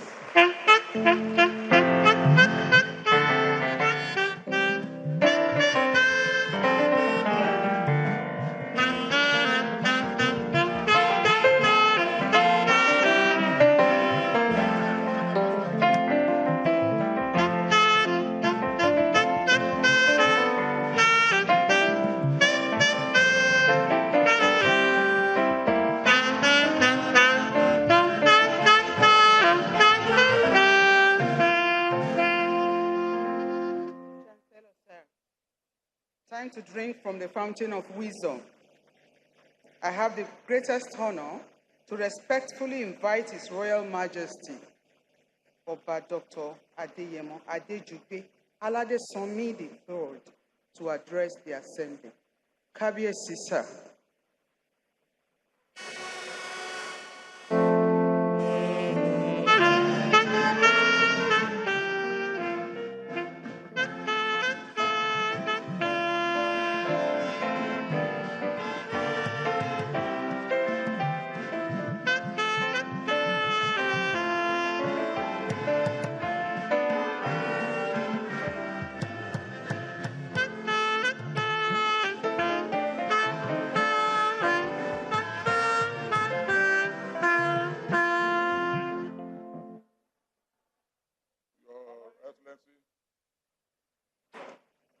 The Governor of Ekiti State, the founder and Chancellor ABUAD University, the Pro-Chancellor and the Council members, the Vice-Chancellor of this great university, Kábíyèsí the Ọọ̀ni, and my brother Kábíyèsí is here. The graduates of today, I congratulate you all. First of all, I thank God Almighty for giving our good health and for giving him the opportunity to start this university here. As the leader of the host community, we give God the glory today that Afe Babalola as ambassador, the magician of Ekiti. That's what I call him, because every day you come here, you meet good things. This time last year you were here, the arrangement was not as superb as this. So I thank God and I thank my star too that I'm part of this arrangement. A few minutes ago, when he was addressing you students, he told you that he had high hopes in this country. and I agree with him. Because about 1,668 of you are going to the war today. In other words, Afe Babalola in 1,668 houses and homes and countries in the world. So wherever you go, Afe Babalola is there. Is there as highly disciplined person. It's there as the person, anything he touches, you expect perfection. People say that a jack of all trades and master of none. But I find our life a jack of many trades and master of all. So I congratulate you that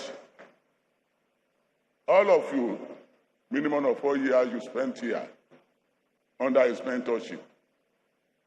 So I know you are good to go, and you'll be another Afe Babalola wherever you go. So I congratulate you. I thank you for bringing this to Ado-Ekiti and Ekiti State for that matter. And I pray for long life for you. A few minutes ago when I was discussing with Kabiyesi, he was asking, say, Baba, what do you think the age of this Baba? I said the official age is 92, but I know it's more than 92. But I said, you think what is keeping him going is the fulfillment, your satisfaction. He's happy doing what he's doing here, and that is the secret of his longevity. So, Baba, I congratulate you. You put your all in this university, where you said you are going to start the university, and you said you are going to rebrand education. Not only that, you put everything you have to do it, to make sure that you are rebranding it. And the whole world is aware now that you are rebranding education. I congratulate you. I only pray for long life for you. Anytime I see you, my conclusion and all of you that, oh, I wish this man is 50 years younger. But God is God, and He's going to spare your life. So I thank God, and I thank all of you for being here today. By the grace of God, next year, we are going to be here again. Thank you. God bless you all.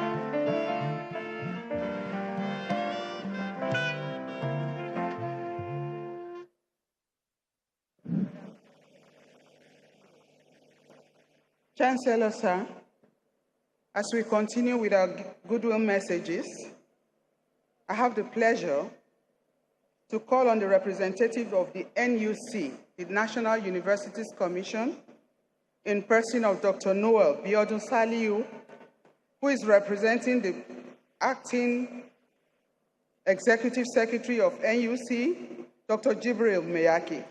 Dr. Saliu, please.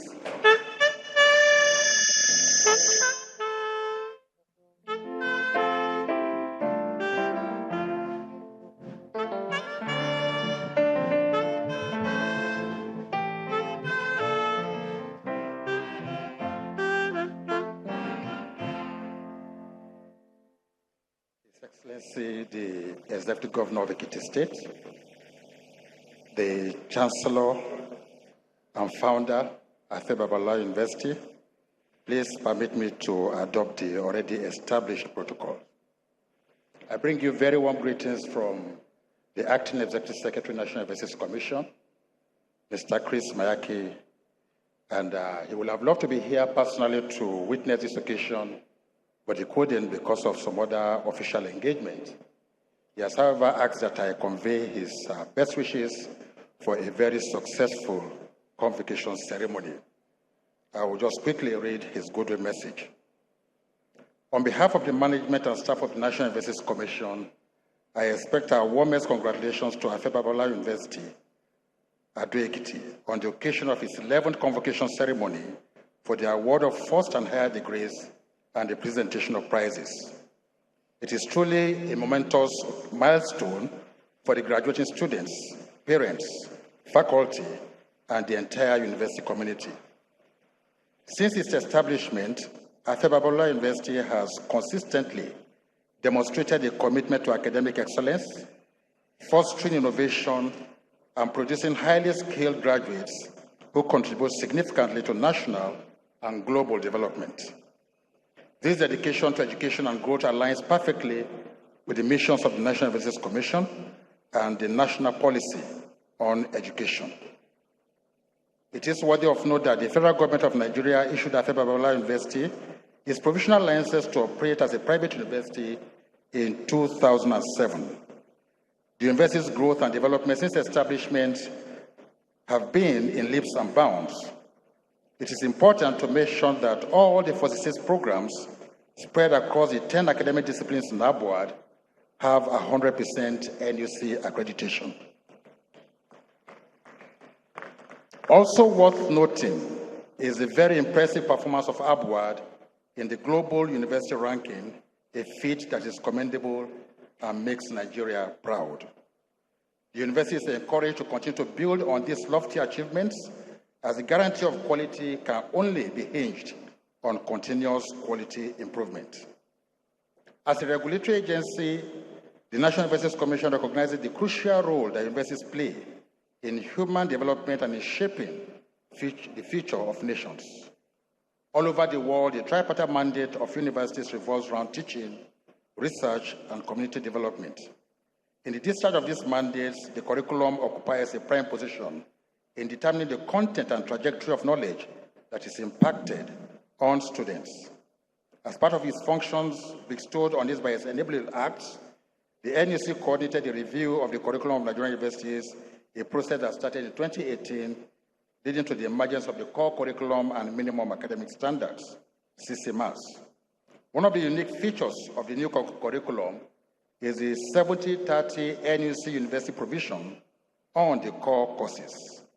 With the launch of the 70% CCMAS in December 2022 and the development of the 30% component by Nigerian universities, the implementation of the CCMAS is expected to have commenced in the 2023-2024 academic session with the 100-level students. Having started the training of academic staff towards the effective implementation of the CCMAS, Nigerian universities are enjoined to continue to build the capacities of their staff in modern methods of teaching to deliver on the goals of the CCMAS. Distinguished ladies and gentlemen, as a quality assurance agency, NUC will continue to work closely with universities to ensure that the highest standards of quality and integrity are maintained in education, research, and other academic pursuits. Together, we can create a brighter future and contribute to the overall progress of our society and humanity. On this special convocation, day of convocation, the National Universities Commission celebrates the diligence, perseverance, and achievements of the graduating students. The Commission believes that you are well prepared in your respective fields. I enjoin you to continue to fly the flag of ABUAD high as its worthy ambassadors. May the Almighty God crown your future endeavors with resounding success. In the same vein, NUC extends its heartfelt gratitude to the founder and chancellor, Afe Babalola, the pro-chancellor, and the governing council, the vice-chancellor, management, senate, faculty, and staff of ABUAD for their tireless efforts in nurturing these young minds and providing them with a nurturing and conducive learning environment. Your dedication to promoting academic excellence is truly amiable. Once again, congratulations to the graduating students and best wishes for your future endeavors. We look forward to witnessing your continued success and contributions to society. Your Excellency, the Chancellor, ladies and gentlemen, I thank you for your attention.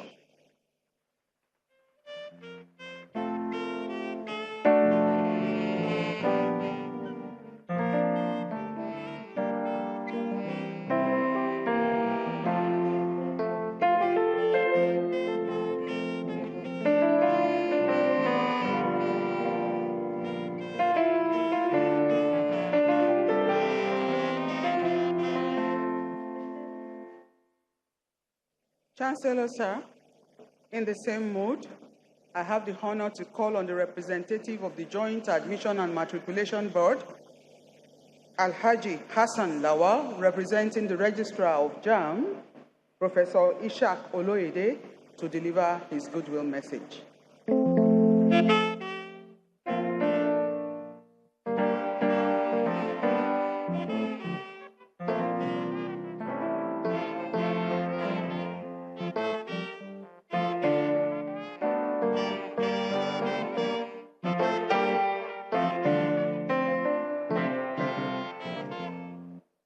Thank you.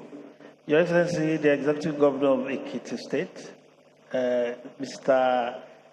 Oyebanji, the Chancellor, founder of Abuad University, and his amiable wife, please permit me to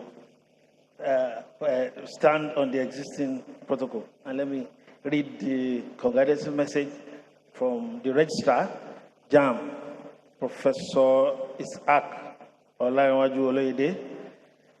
I write to express felicitation of the management and the entire staff of Joint Admission and Matriculation Board on this historic occasion of your 11th convocation ceremony and pre-convocation lecture of Abuad. I actually congratulate the founder, Chancellor Afe Babalola and his wife, the Board of Trustees, Governing Council, Pro-Chancellor, Senate, and the entire academic community of the university on this auspicious occasion. My felicitation also extends to the graduate for being found worthy in learning and character after years of rigorous academic activities. As the graduate transit into another phase in their life, I urge them to apply knowledge they have acquired to become more useful citizens of Nigeria. I admonish them to also hold fast to the ideals of university by contributing positively to its good name, brand, and development. At this juncture, permit me to particularly reaffirm the board's support and cooperation with Afe Babalola University, as both bodies share a common purpose, which is that of fostering the development of education sector and the nation at large. It is this sincere wish of the board that the university will continue to grow from strength to strength to uplift the nation to greater heights. Please accept the assurances of the high regard of the board. Thank you. Thank you.